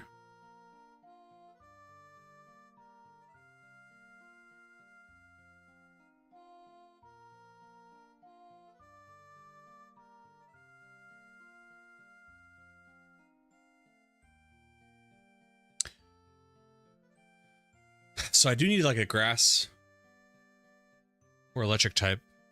I never used Bellsprouts.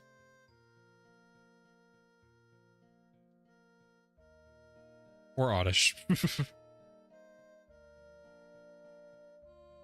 It's like that with some devs like Todd Howard. Well, what do you think of Skyrim?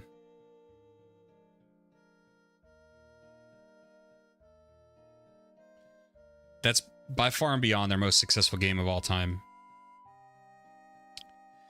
And he was the lead, you know?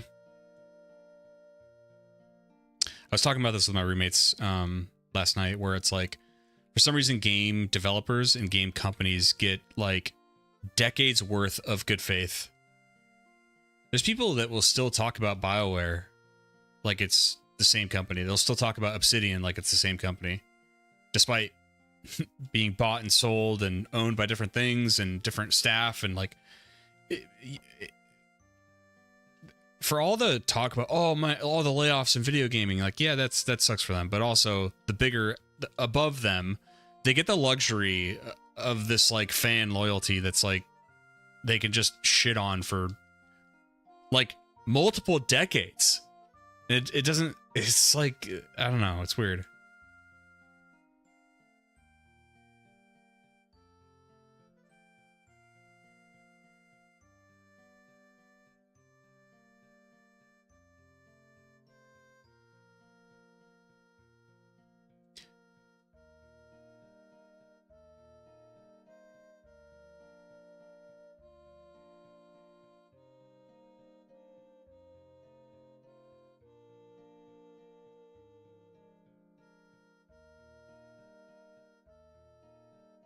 I think Skyrim is really good at doing exploration, but anytime it's not that, it's terrible. Combat spells, quest design, story, it's all slightly better than the predecessor, but worse. I actually think the exploration is not that great. Next time you play Skyrim, try to go to a location that's marked on your map. Like, you know how it says, hey, there's a location over here, and then you go to it. Try to go to a location without like a gravel, paved, or dirt path going to it. Try it. Try to see if you can find a location where there's like not a actual like just animated path to something.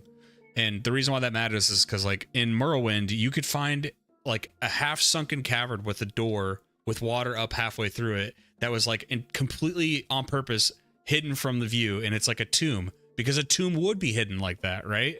But it rewarded you for doing weird stuff and looking under all different sorts of areas and corners.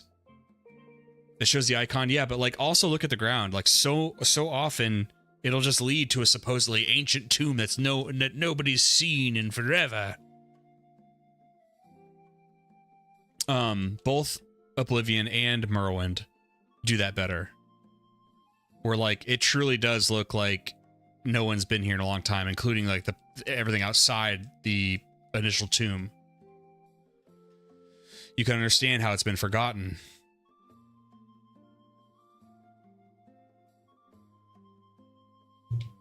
And that matters, because like when you're just like roaming the world, like, and you feel like, oh, okay, you'll just tell me like I want to go off in this direction just cause I see a mountain. But then like while on the direction, you have a path that's like, hey, by the way, you can go over here, you can find something.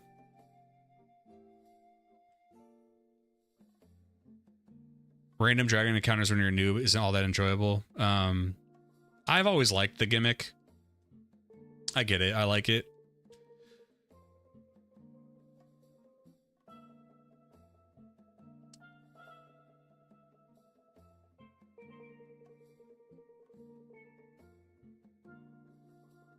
That's fair, Eon Kane. That's fair.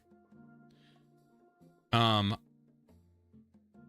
at a point where I don't think I could. I mean, if I ever do a video on Fallout 4, I think I'm going to have to play it without mods just to be fair to the game. And God, that's going to be torture. Because like I know I could play Fallout 3 and Fallout New Vegas without mods and really like it. Even though I just learned how to put mods on New Vegas and I tried it out, it's so fucking sweet. And now it's like, oh, if I do a replay of it, I probably shouldn't play with mods, but I want to so bad.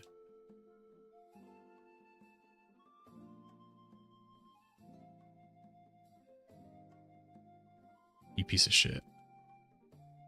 You asshole. How are you quicker than Dimebag? This Butterfree's kicking my ass.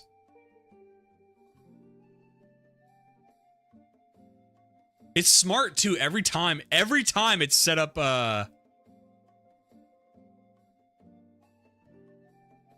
with sleep powder, you piece of shit.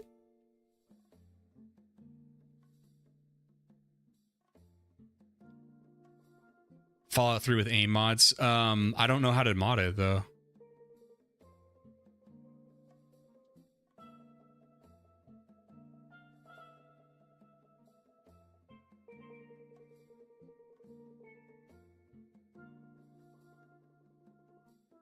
You're not going to be fair to the game review then? What do you mean?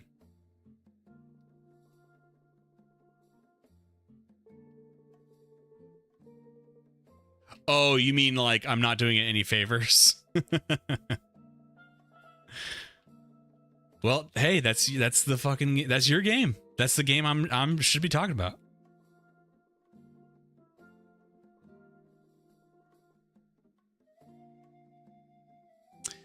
What I could do also is I could play it and I could just have a segment where I go, hey, I played with mods, but let's talk about non-modded stuff now. And then, you know what I mean? I don't know. Like, I could just mention that the gameplay you're seeing is with mods, but then I can discuss things of non-modded whatever, you know? Just so I can play the game in peace, but also I have opinions because I know how the original game is. Does that make sense? Would that be fine, you think?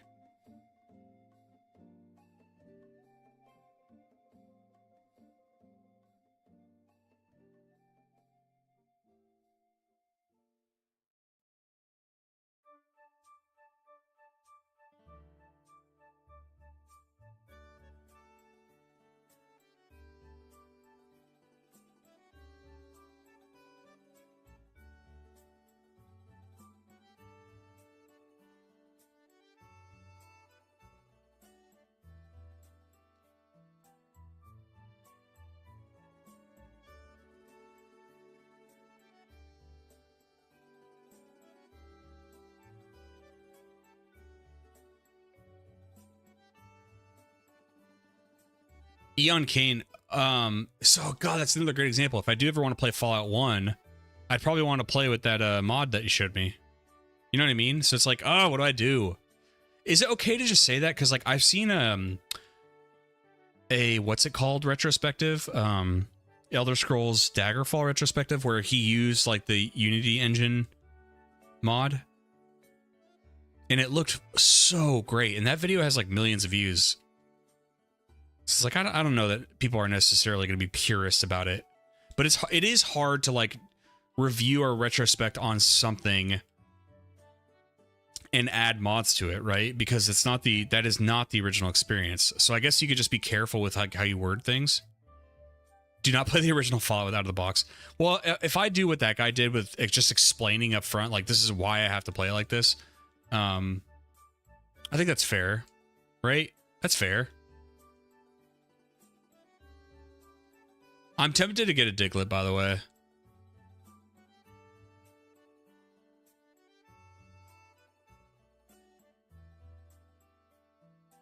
I do rarely play with, like, Dugtrio.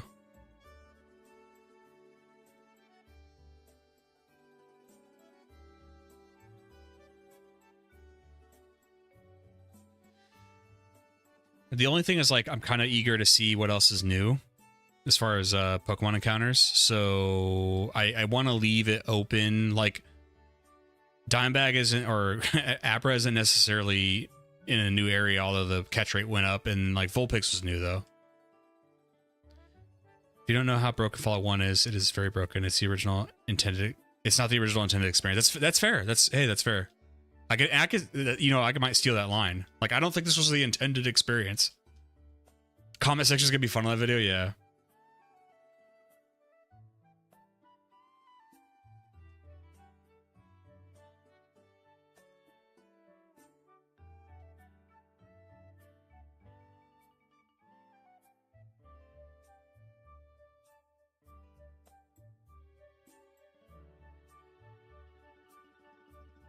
You love Bellsprout. It's not. No, I hear you. I hear you. Bellsprout's cool. It's just one of those ones I didn't notice this until I started making content a lot. Was like, for some reason, I neglect grass types. And I don't have a dislike. For some reason, it's the easiest one to be like, meh, not going to do it whenever I make teams. It's like the easiest one to be like, because you're trying to figure out what you want on your team, you're making all these tough decisions. It's just the one that's quickest where I'm like, I can figure it out without it.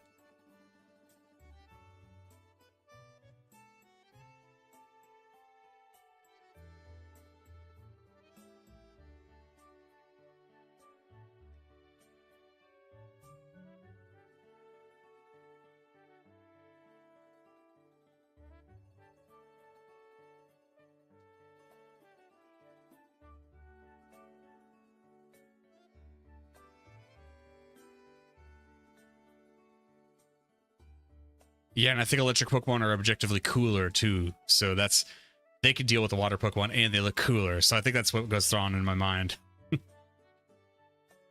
Fuck.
Ah, damn it.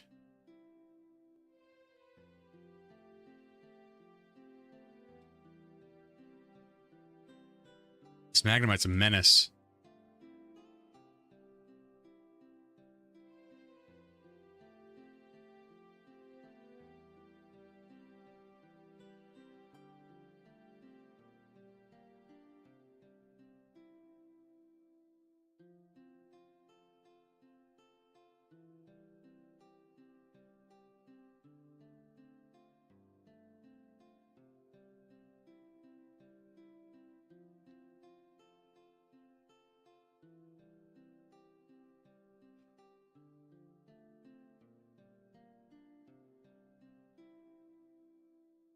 Damn it.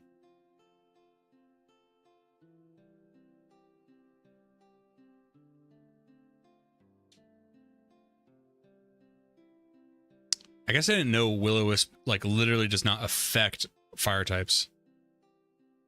Huh. I didn't know that. I thought fire Pokemon could still get burned.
Ah, I got you, Wes. So it could still be burned from like a flamethrower attack or something though. But you just can't put like a status condition move on them.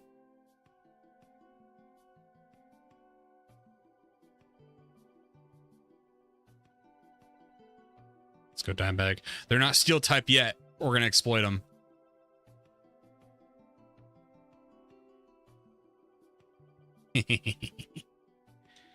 Ah, yes, Gen 1, of course.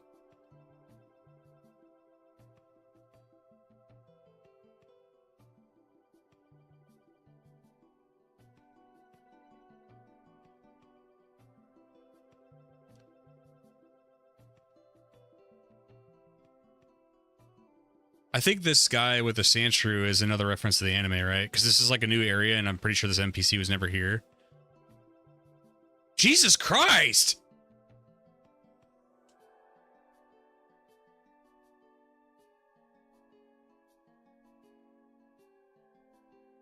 After I win my 100th battle, I'll start competing for the gym badges.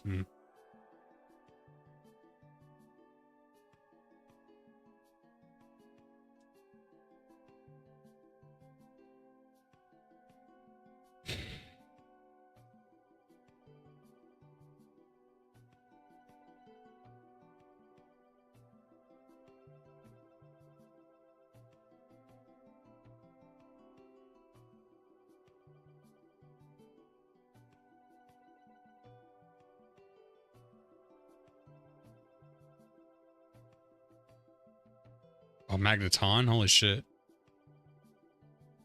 I meant to do Confuse Ray. No.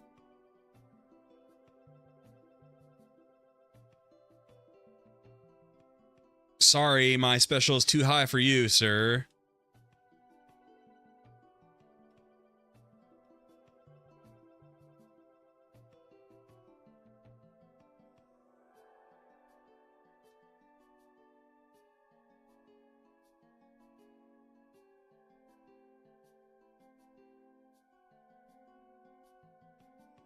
It's an anime reference? Cool.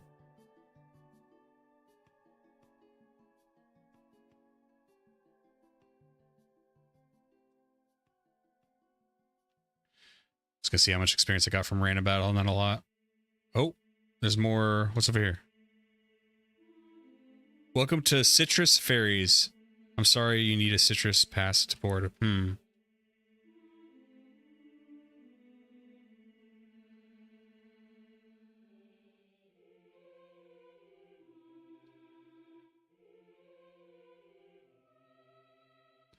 We're making a beeline.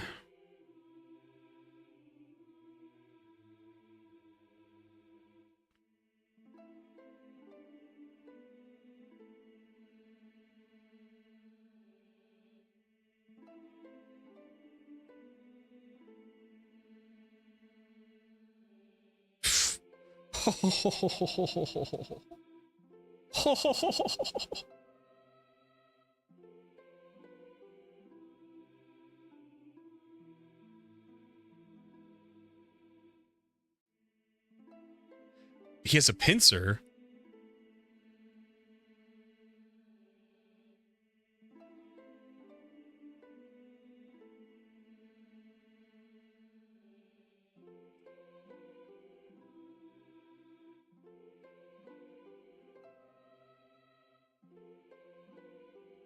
Oh, a citrus past the Orange Islands. Ah.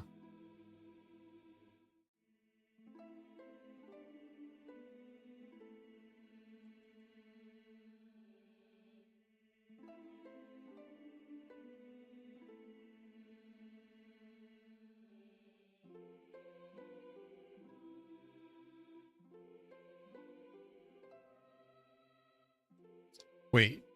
Oh, is the HM a key item?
I'm gonna lead with Roach, just get XP, but it'll be dime bag all the way.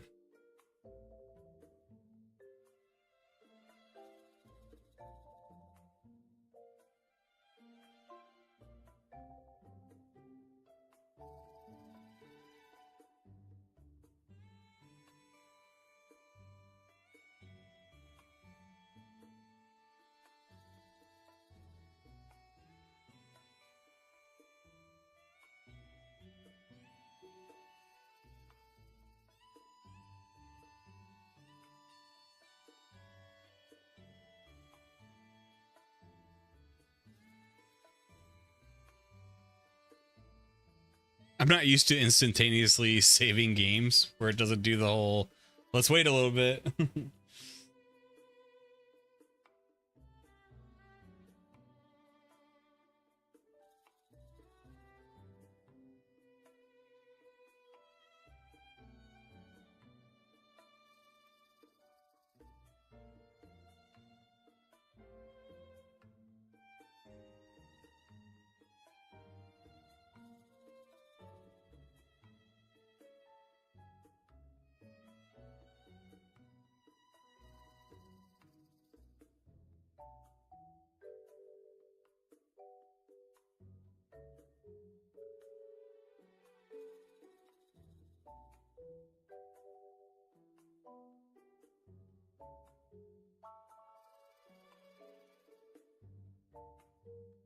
I know, Wes, you saw that.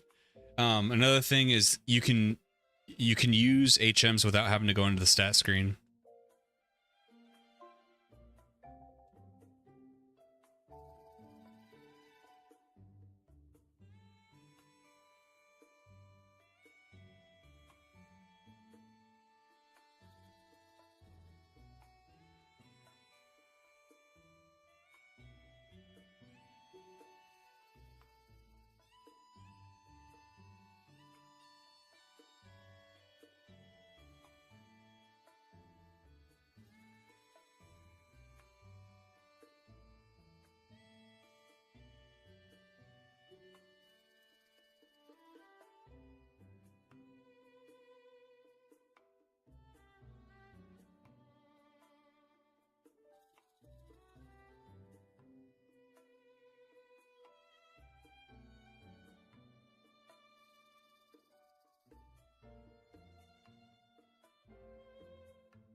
think there are, Wes. The question I have right now is with moves, because I know that if you evolve, you know, in original Generation 1, if you evolve a lot of the evolutionary stone Pokemon or trade Pokemon, they just like stop learning moves, or they learn like one other move and that's it for to level 100. And I want to know when would be a safe time to evolve Vulpix, because pretty much once it knows Flamethrower, I'm fine evolving it, but I don't know when it would learn Flamethrower as a Ninetales.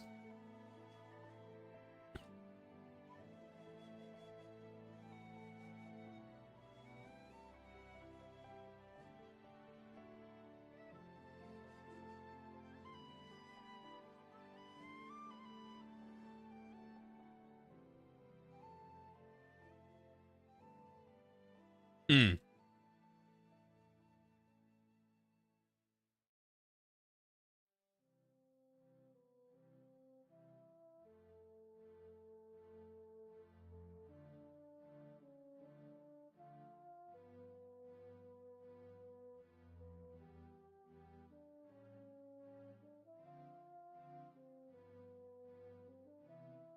So at 30, well, then at 35, I can evolve it. I don't need to wait for Fire Spin.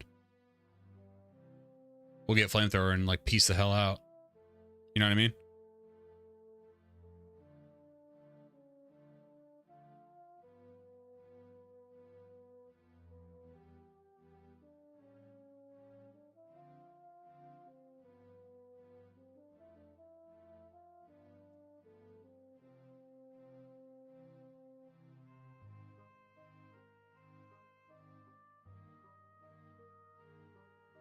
Troll.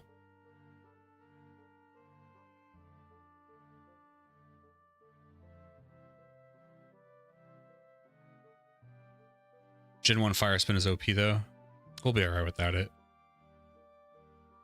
We'll be alright. I'd rather have the stat boost, you know? Because right now, like, it feels like Rhodes is really struggling. Because even when a lot of the times when he had Ember on a Pokemon that was weak to it, he still wasn't finishing off with a type and level advantage. So I was like, you know, the gap with stats is starting to grow ever bigger.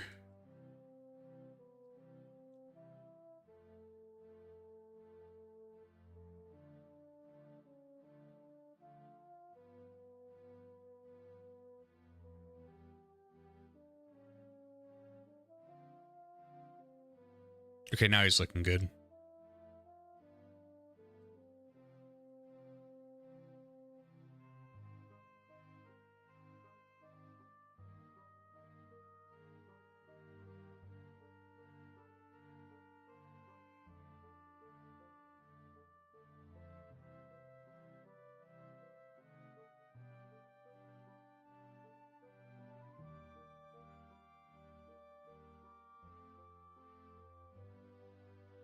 Will-O-Wisp is a new move, by the way. It only got introduced in Gen 3.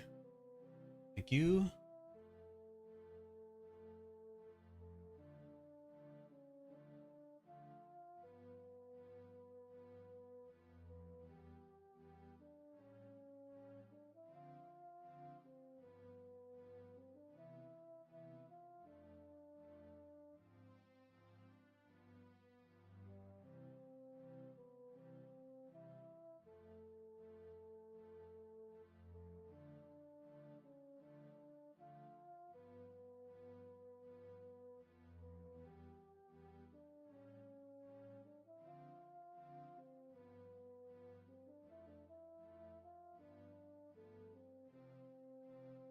$55 Flamethrower, 52 Smog. Yeah. 55 Flamethrower. Don't even get to use the move the whole game. Psybeam, I forgot. Was it Psybeam or like which one had like a flat damage amount that's terrible?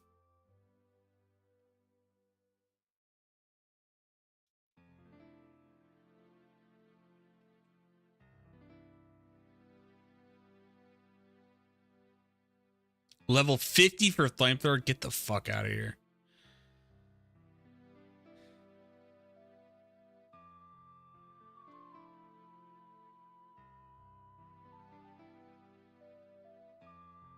Wasn't it this patch of grass that had like a Voltorb or something?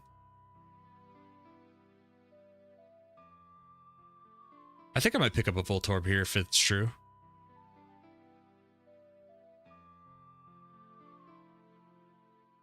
Magnemite. Okay. I'm going to pick up a Magnemite.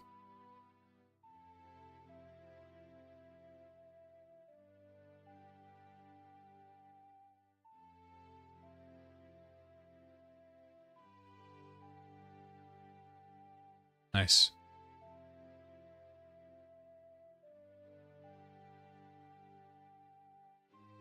Lemmy.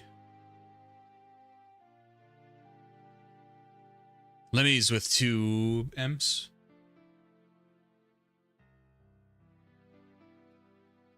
Yes, cool.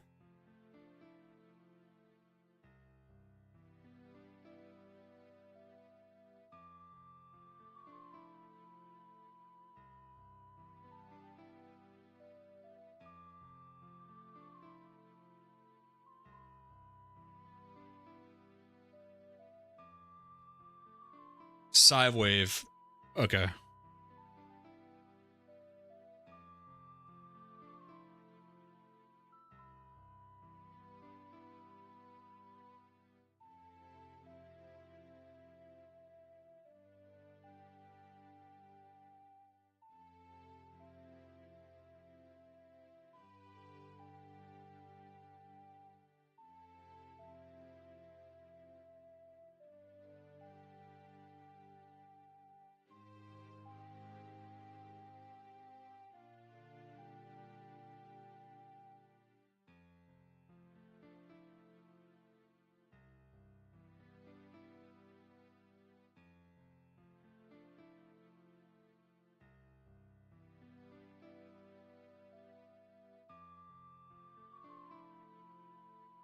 Might just be Magnemite instead of Voltorb.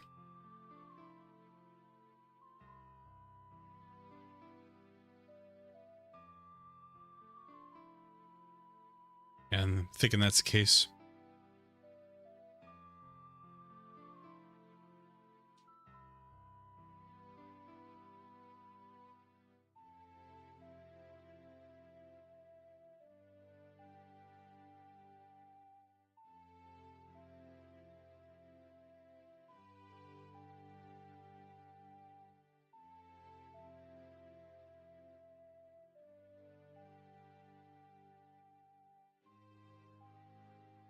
Come on, Lemmy.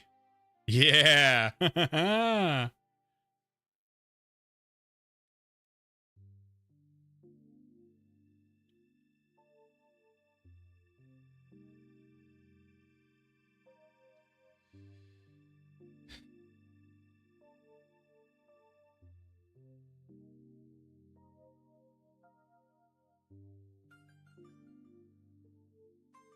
This is where I'd watch the Flash Voltorb for the, because I played this game and I played using Flash to progress through the rock tunnel.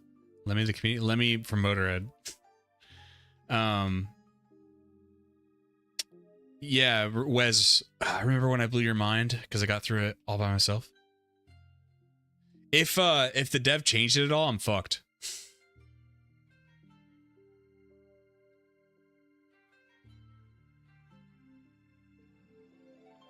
Nope. We're good, baby.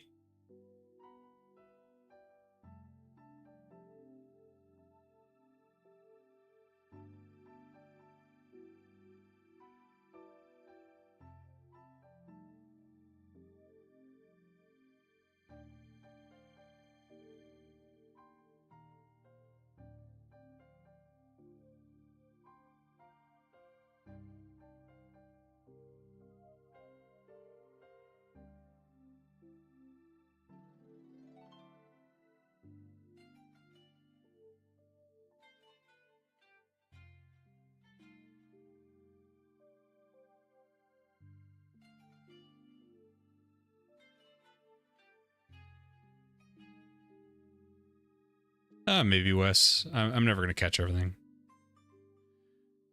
Whether it's a new game or an old game. But honestly, maybe not, because I can see. It's very easy.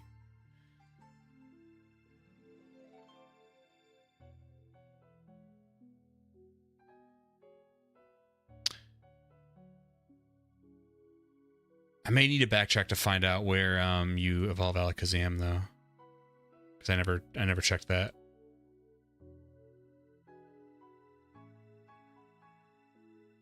It might be back in Cerulean because they put where you could first catch a Geodude as a place where you could evolve Graveler. So maybe that was his thinking, was like wherever you can first catch the Pokemon might be a place where you can also evolve it later.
Saffron is a good guess too. That's what I was thinking as well because of Sabrina.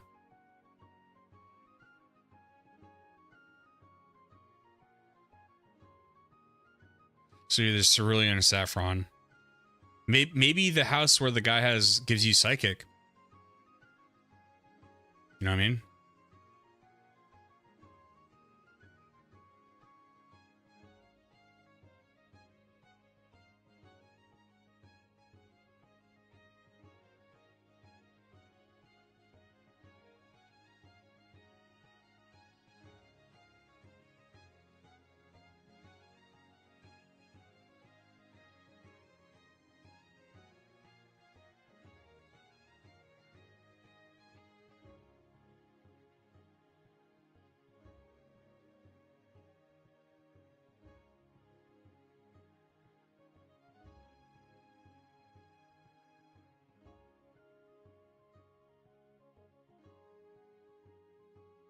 But I really hope one day they just release the old games on Switch 2 and do what they did with like the 3DS Virtual Console and allow some type of trading online. Let people like battle and trade Gen 1. But I feel like with Challenge or Pokemon Challengers or whatever they're calling it, Champions, they're like, that's as much connectivity as they'll like probably like ever do. They'll just be like, oh, you want to battle Gen 1 rules or theme, do it over here.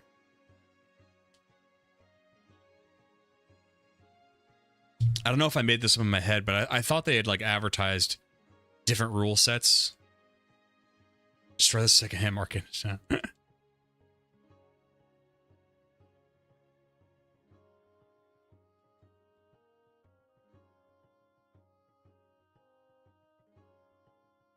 Well, that's the thing is like, I think they're just like, they're so greedy that they don't even want, they don't see a way to further monetize. They could initially monetize with be like, hey, don't you want to play all the old Pokemon games on your Switch? Get Switch Online, right? But that's not enough for them. They probably think, well, then how are we supposed to sell DLC to you? I think they think, no, don't play the old games anymore, because that was in a day and age where when you bought the game, you got to play the game, but we don't want you to play the game. You're supposed to be buying the game and paying us more money. So if they provide you a game where you could just buy it and play it, that's like kind of, that's not, you're like, you're fucking up their vibe. Because they're just sitting there wondering, well, yeah, you're playing the game, but you're not giving us money. What's up, weird guy? I was hoping for a re-release of Gens 1 through 3 on Switch that you can buy. I know. Well, that's the thing is like, they ain't going to let you buy them. They're not going to let you buy them. They will let you get a Switch Online pass or something. I think we're like away from the era of, or we're getting away from it. You can buy new games because they have DLC on it, but I don't think they're going to go back into the business of letting you buy official copies on your consoles anymore because of older games, because they want to be able to dangle an online subscription to you. Because inevitably, when the Switch 3 or whatever stupid thing, they're probably going to rebrand it. They're probably going to call it something else. The console after the Switch 3 probably will not respect any of your previous online purchases. And before you think it's extreme, they've already done that twice. They already did it with 3DS and the Wii and the Wii U. Eventually, they're going to do it again. And they're going to say, well, if you want to play those old games, buy this Switch Online or D-Switch Online, and instead of however much you were paying, it's twice as much now, because you're not going to have an online library anymore. You're going to have a subscription service that you pay for. This isn't what I want. I'm just saying this is what I think is happening. Me with the Resident Evil 3 classics, I see no reason to keep the shops online. Yeah.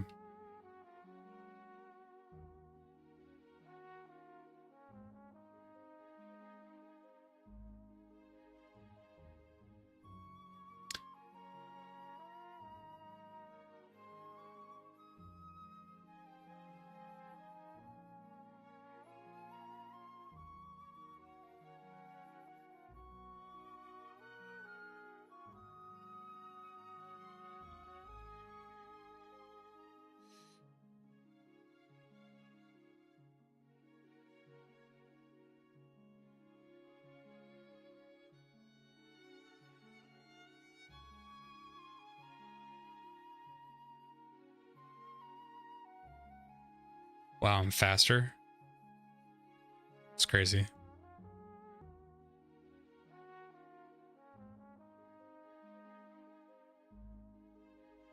Mr. Fuji, yep. Sonic Boom was really good. Come on. A double slap that hit for 4. I hate you.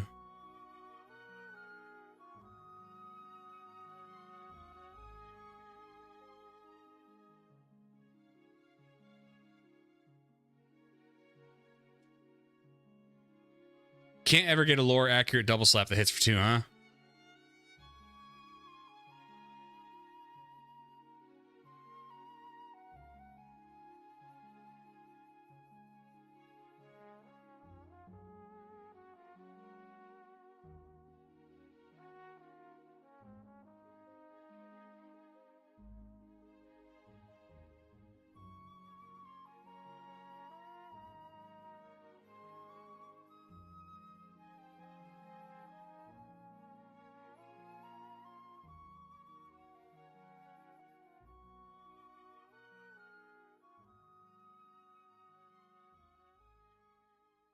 We need a game where the Fuji lores look that better. Yeah. Dude, I used to have a video where it talked about the conspiracy theory of like the origins of Mewtwo in the games and how I try to keep the lore just to the games because we all know that the anime is different and the manga is different. But when it came to the games, you know, it's kind of its own lore too. And when you're in the Pokemon Mansion, you can find like traces in the games, both Gen 1, Let's Go, and the remakes, Fire and Leaf Green, where like they're talking about Fuji working on the projects. So it's like he knows what's up, dude.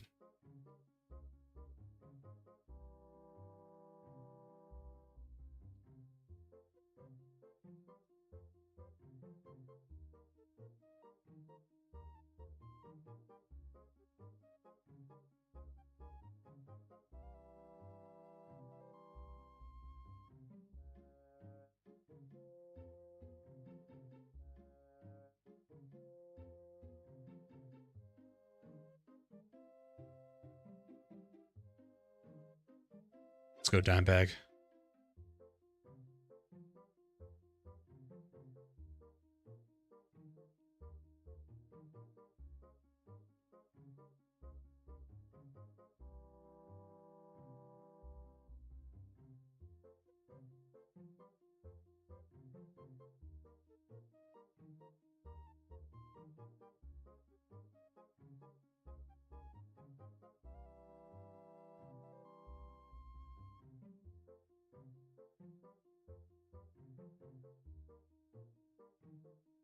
Yes, little Yuki. Sorry, your name is the exact purple of Eon Kane, and I just thought you were Eon Kane talking. How you doing, little Yuki?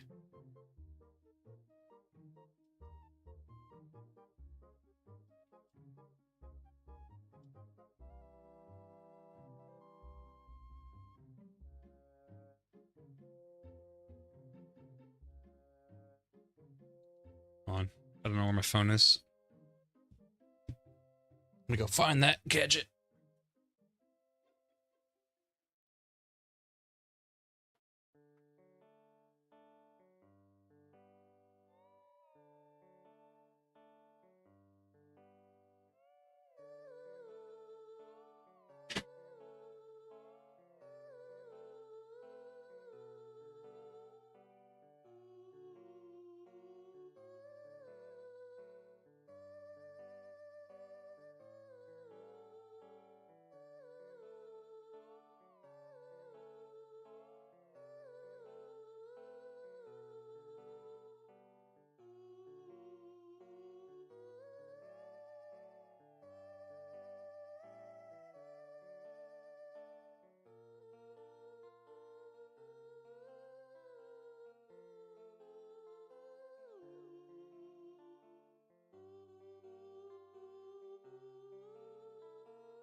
Hey, Wes, let's go get these TMs that I've totally known about forever.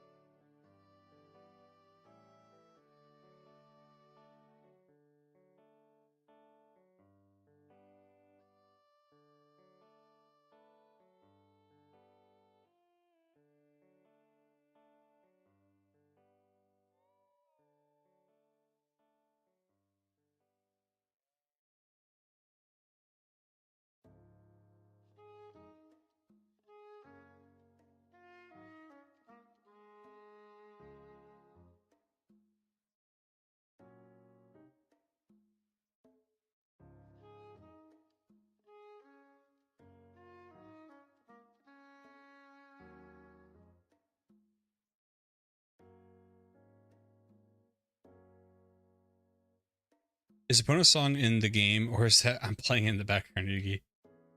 Because I'm playing on like extra speed. I don't want you to have to hear like that speed, like the sped up music.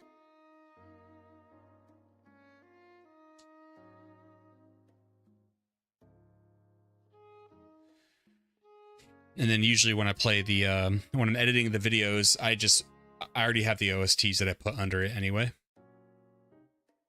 So I don't really need the raw audio.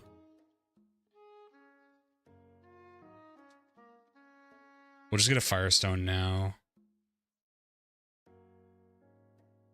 For when we evolve the picks.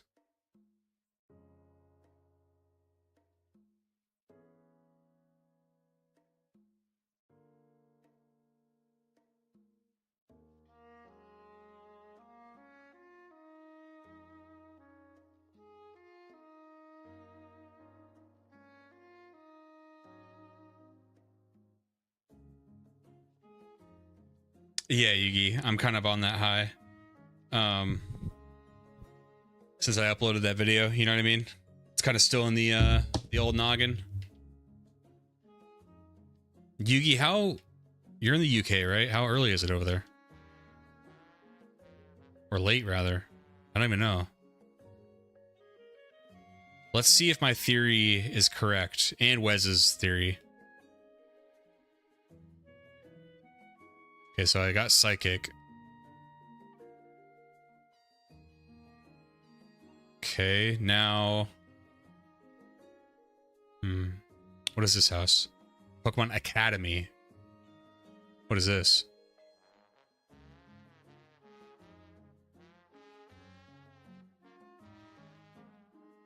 Welcome to the Pokemon Academy. You can browse our library on this floor. The classrooms are upstairs.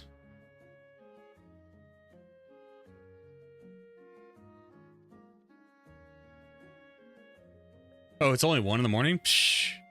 Psh. Plenty of time to watch the stream. Assassin's Creed Odyssey. What is your opinion on the Assassin's Creed, like, current state of the franchise? I bought, like, all of them on Steam. Oh, I don't want to do this. I bought all the Assassin's Creeds on Steam for like 20 bucks one time, you know, because they were all like 90% off or whatever to get all of them. I was like, that's a good deal.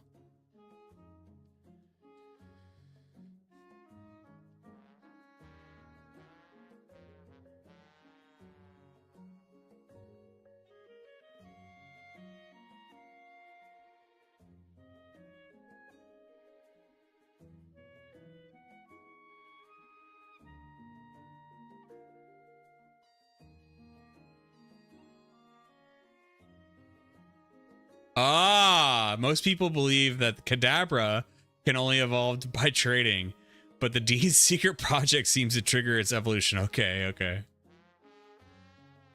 Trade evolution is cooler though. Well. All right, well, let's do the Dean's things. The junior class. Question 1. Ice moves are very effective against fire. No. A higher special stat reduces the damage received from Thunderbolt. Yes. Light screen disappears when you switch out the Pokemon. No. What the fuck? I thought light screen was like a team status move. Damn it, now I'm pissed.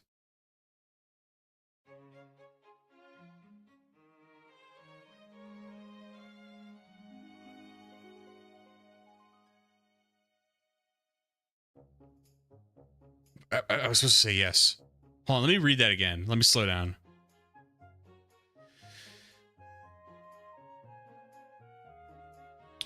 Light screen disappears when you switch out the Pokemon who set it up.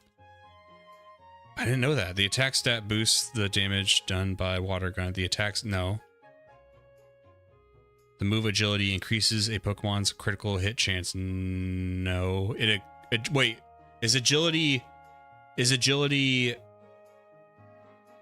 It increases speed, right? If it increases speed, then it increases the specials or the critical chance, right? This is a fucky question. Because if agility increases speed, doesn't speed increase the critical hit chance?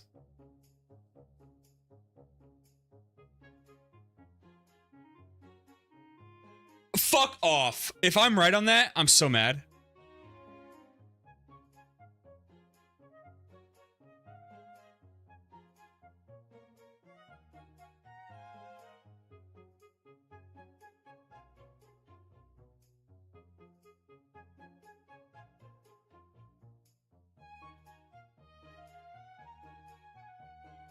Well, hold on. When does yes in Gen 1?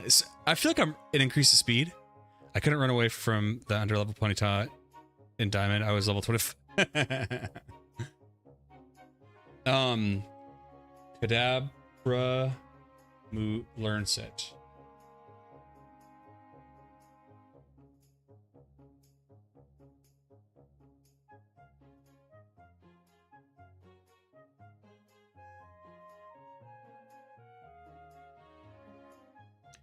I learned Psychic at 38. So I guess I come back here when I'm there. Because the only thing is I don't want to waste the TM Psychic I got. This is a senior class where we study advanced topics about Pokemon. Yes.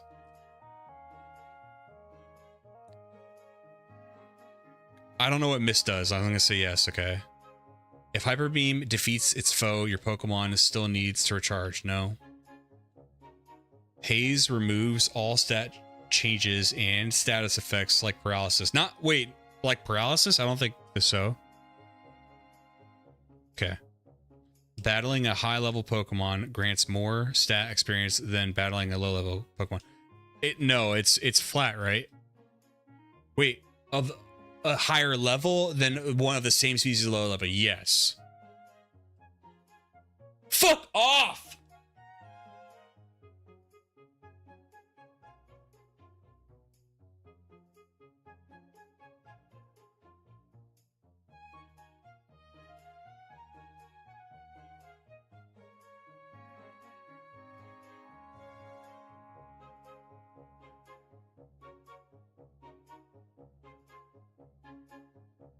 If they are the same species in the same level, a wild Pokemon is always weaker than a Pokemon who has been raised by a trainer. Yes.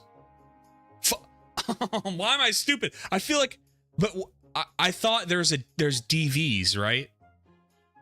And if you train it from a...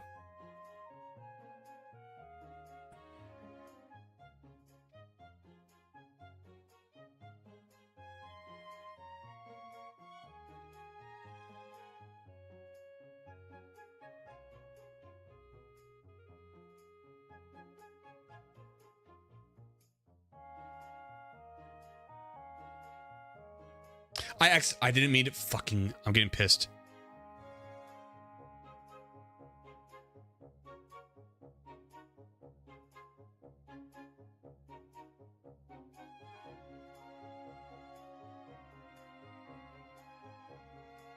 If they're the same species and the same level, a wild Pokemon is always weaker than a Pokemon who has been raised by a trainer. Well, okay. I feel like if they were both level 5, you catch a level 5 Pidgey and then you train it to level 50 and you ran into level 50 Pidgey. I thought there's not IVs and EVs in this game, but aren't there DVs in Gen 1? You got them wrong too, okay. Thanks, Yugi, appreciate it, man.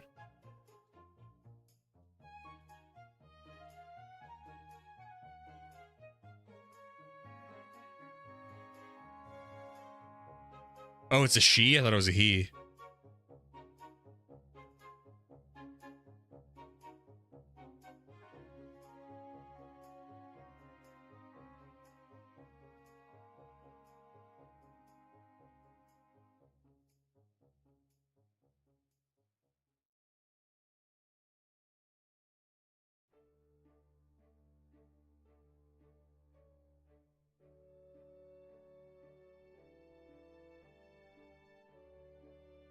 I'm gonna say no for now because I want it to. I think Alakazam. I don't know if this Romhack.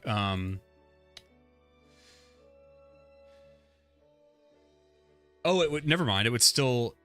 It's still gonna learn it.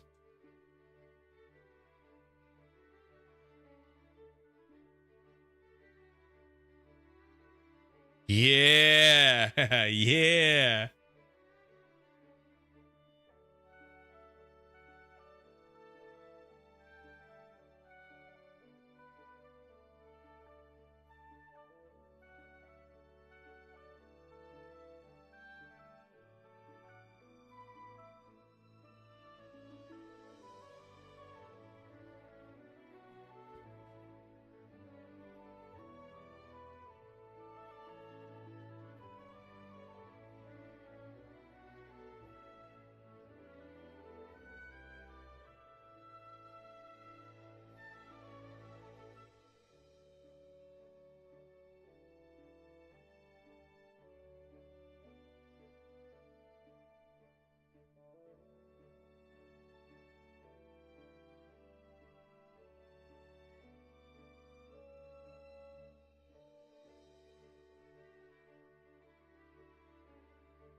Maybe Machamp is at the dojo.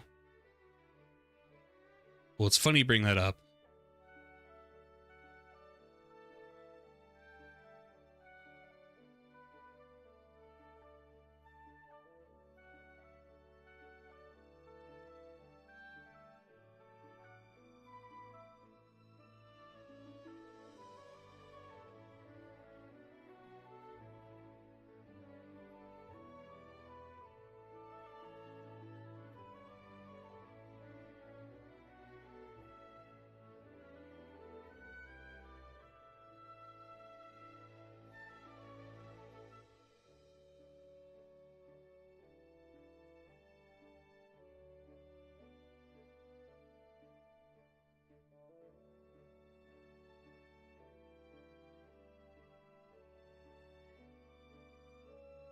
I wonder if they fixed focus energy in this game, in this ROM hack.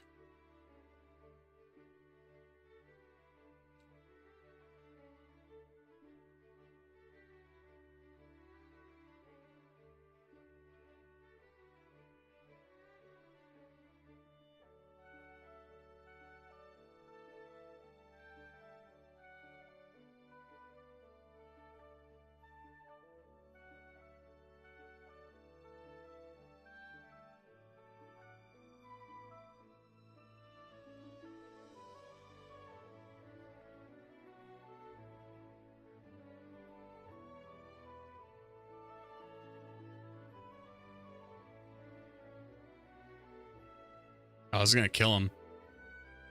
Close. Ooh. Lemmy, could you finish him off? Oh god, no. Okay, nice.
Oh, 37. It's not good. It's not good.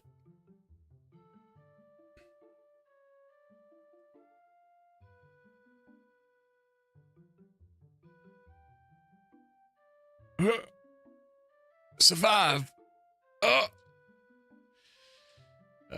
This isn't good.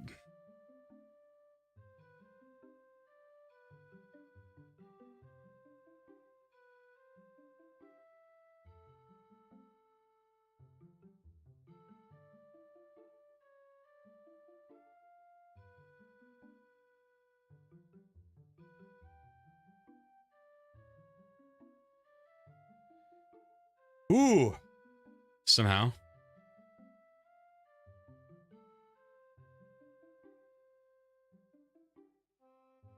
Sure, we'll take him on Lee.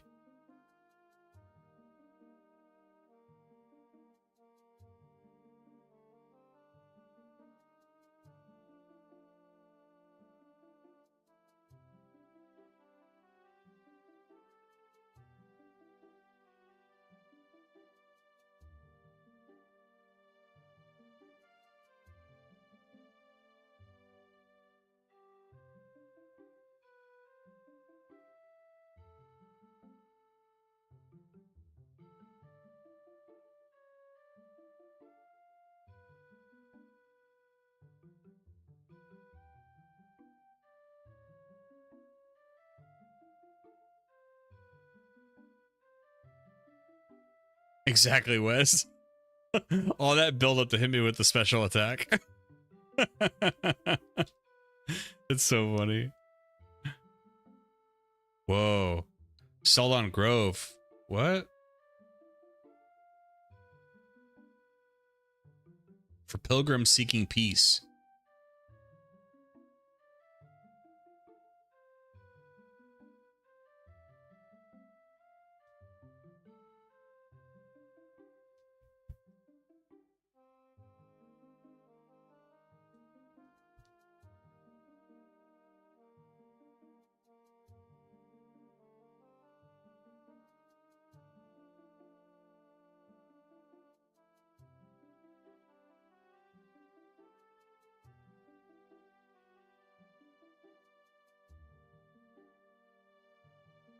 We can at least go grab EV. I'm not going to use it, but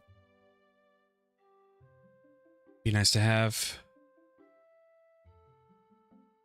Because I'm... There is an experience share in Gen 1.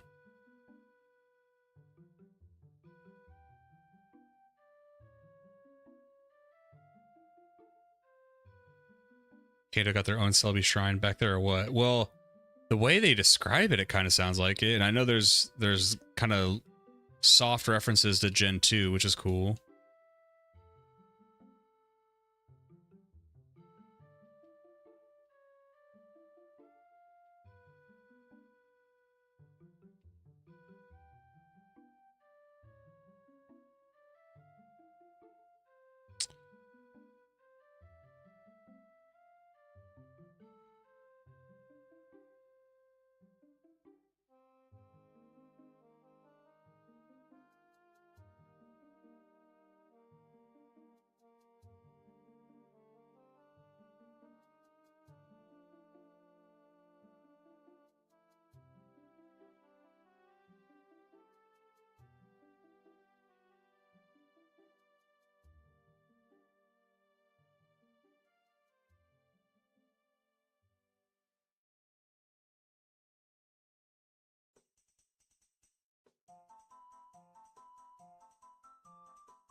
Damn it.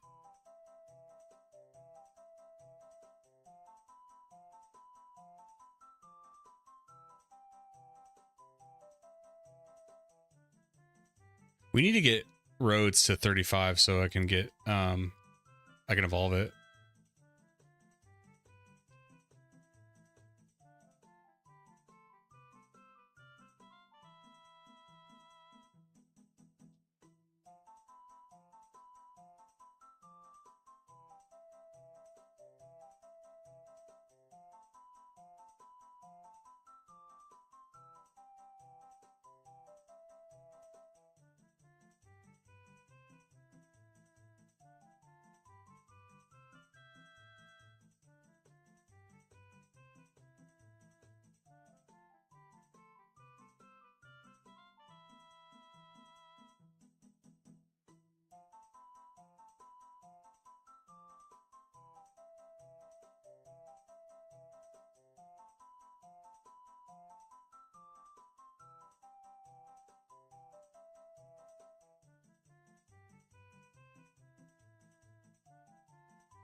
Some sugar-free candy. What they eat. There's these caramels. Try them out.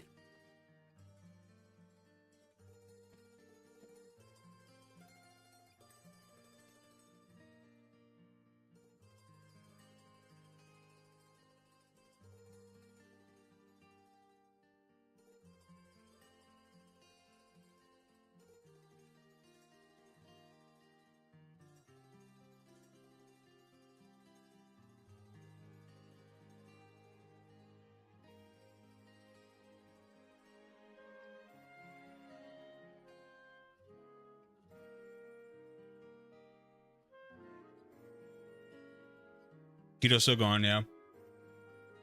Strong, struggling.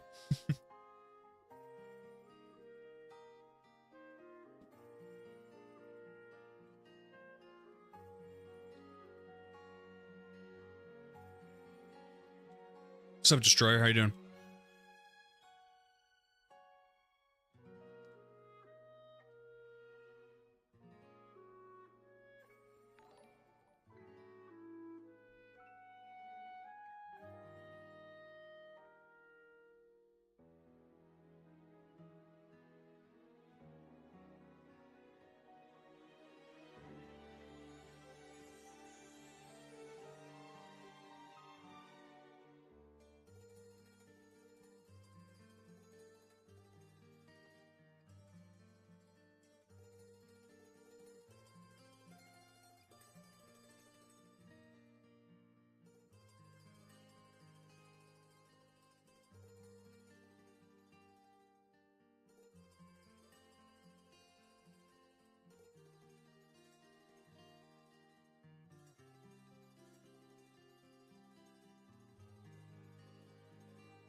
All right, Wes. Have a good night, man. See you later.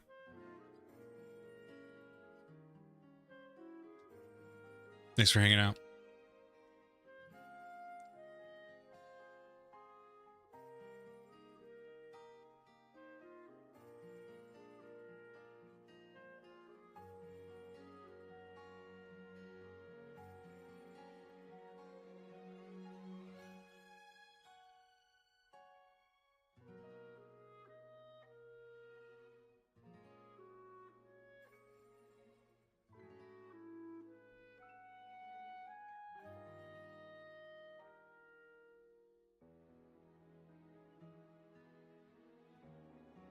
Oh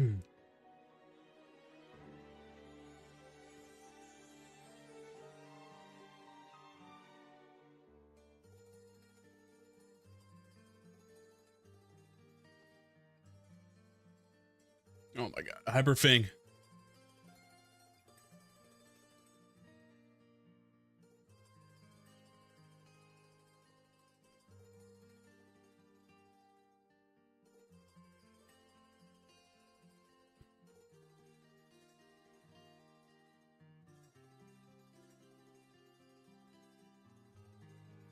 Damn it.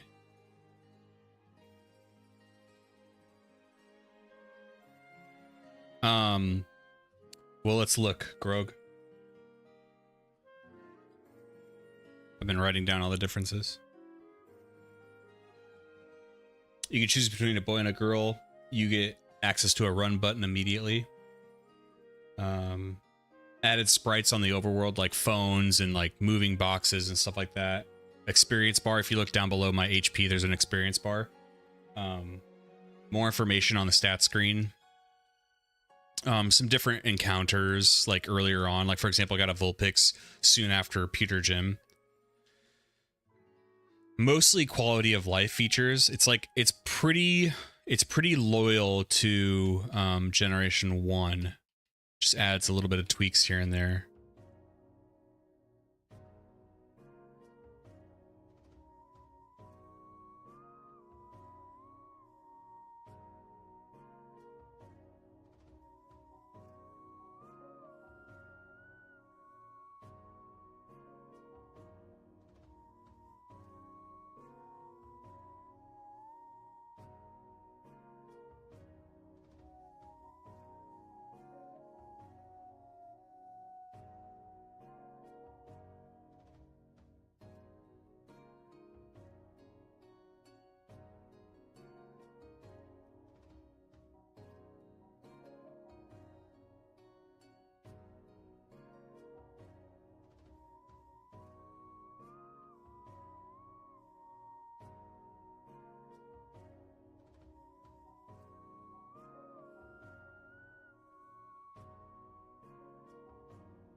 I assume because it's a single version, all 151 should be available, right?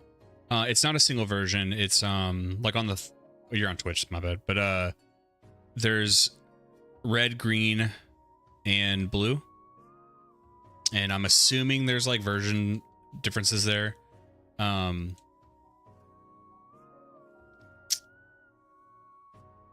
I kind of know what you're alluding to. Like, since it's a Romhack, like, can you just catch them all in like one version because you can't really trade as easily? I don't know if like in the post game you can catch everything else that you couldn't catch earlier in game or something like that. But I know that like in game, it supports in-game trades of Pokemon that you can normally need to trade with other people for. For example, I just evolved my Kadabra into an Alakazam back in Saffron City because they added a area where you can evolve it called the Pokemon Academy. And there's like, I found a place where you can also evolve a Graveler into a Golem. It's kind of like, you know how there's like the Icy Rock and the Moss Rock in Gen 4 for the evolutions? It's kind of like that. Like you just have a place to go to evolve them.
I'll just heal now because I kind of want. I mean, I guess it doesn't matter. I'm already out here. Never mind.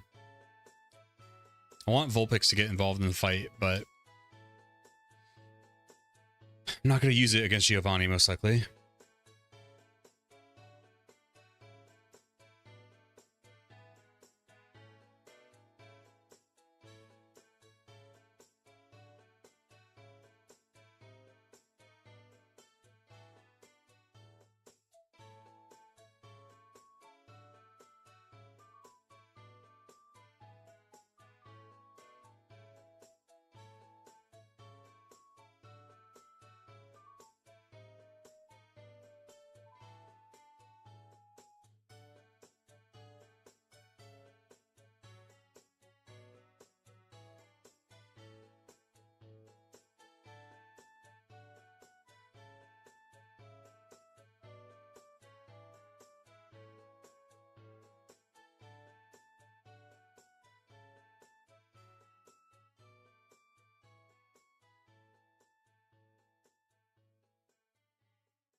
Gosh.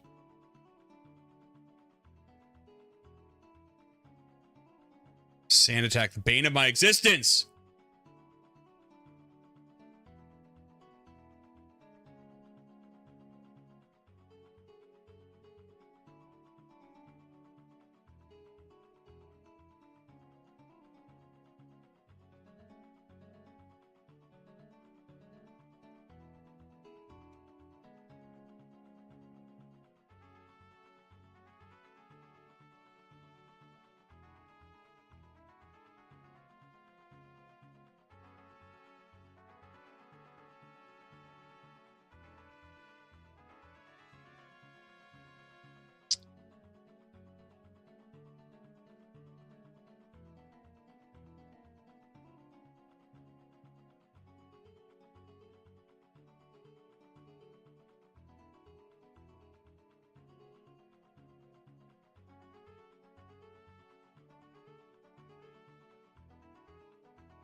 All right. I'm going to call it here for today. I'm a little bit tired. And probably play off stream some too. And probably beat it the next stream or soon. Probably beat it the next stream. Maybe do some of the post-game content that's been added, which would be fun. But yeah, thank you for those who watched today and are still here. I'll see you probably tomorrow. All right.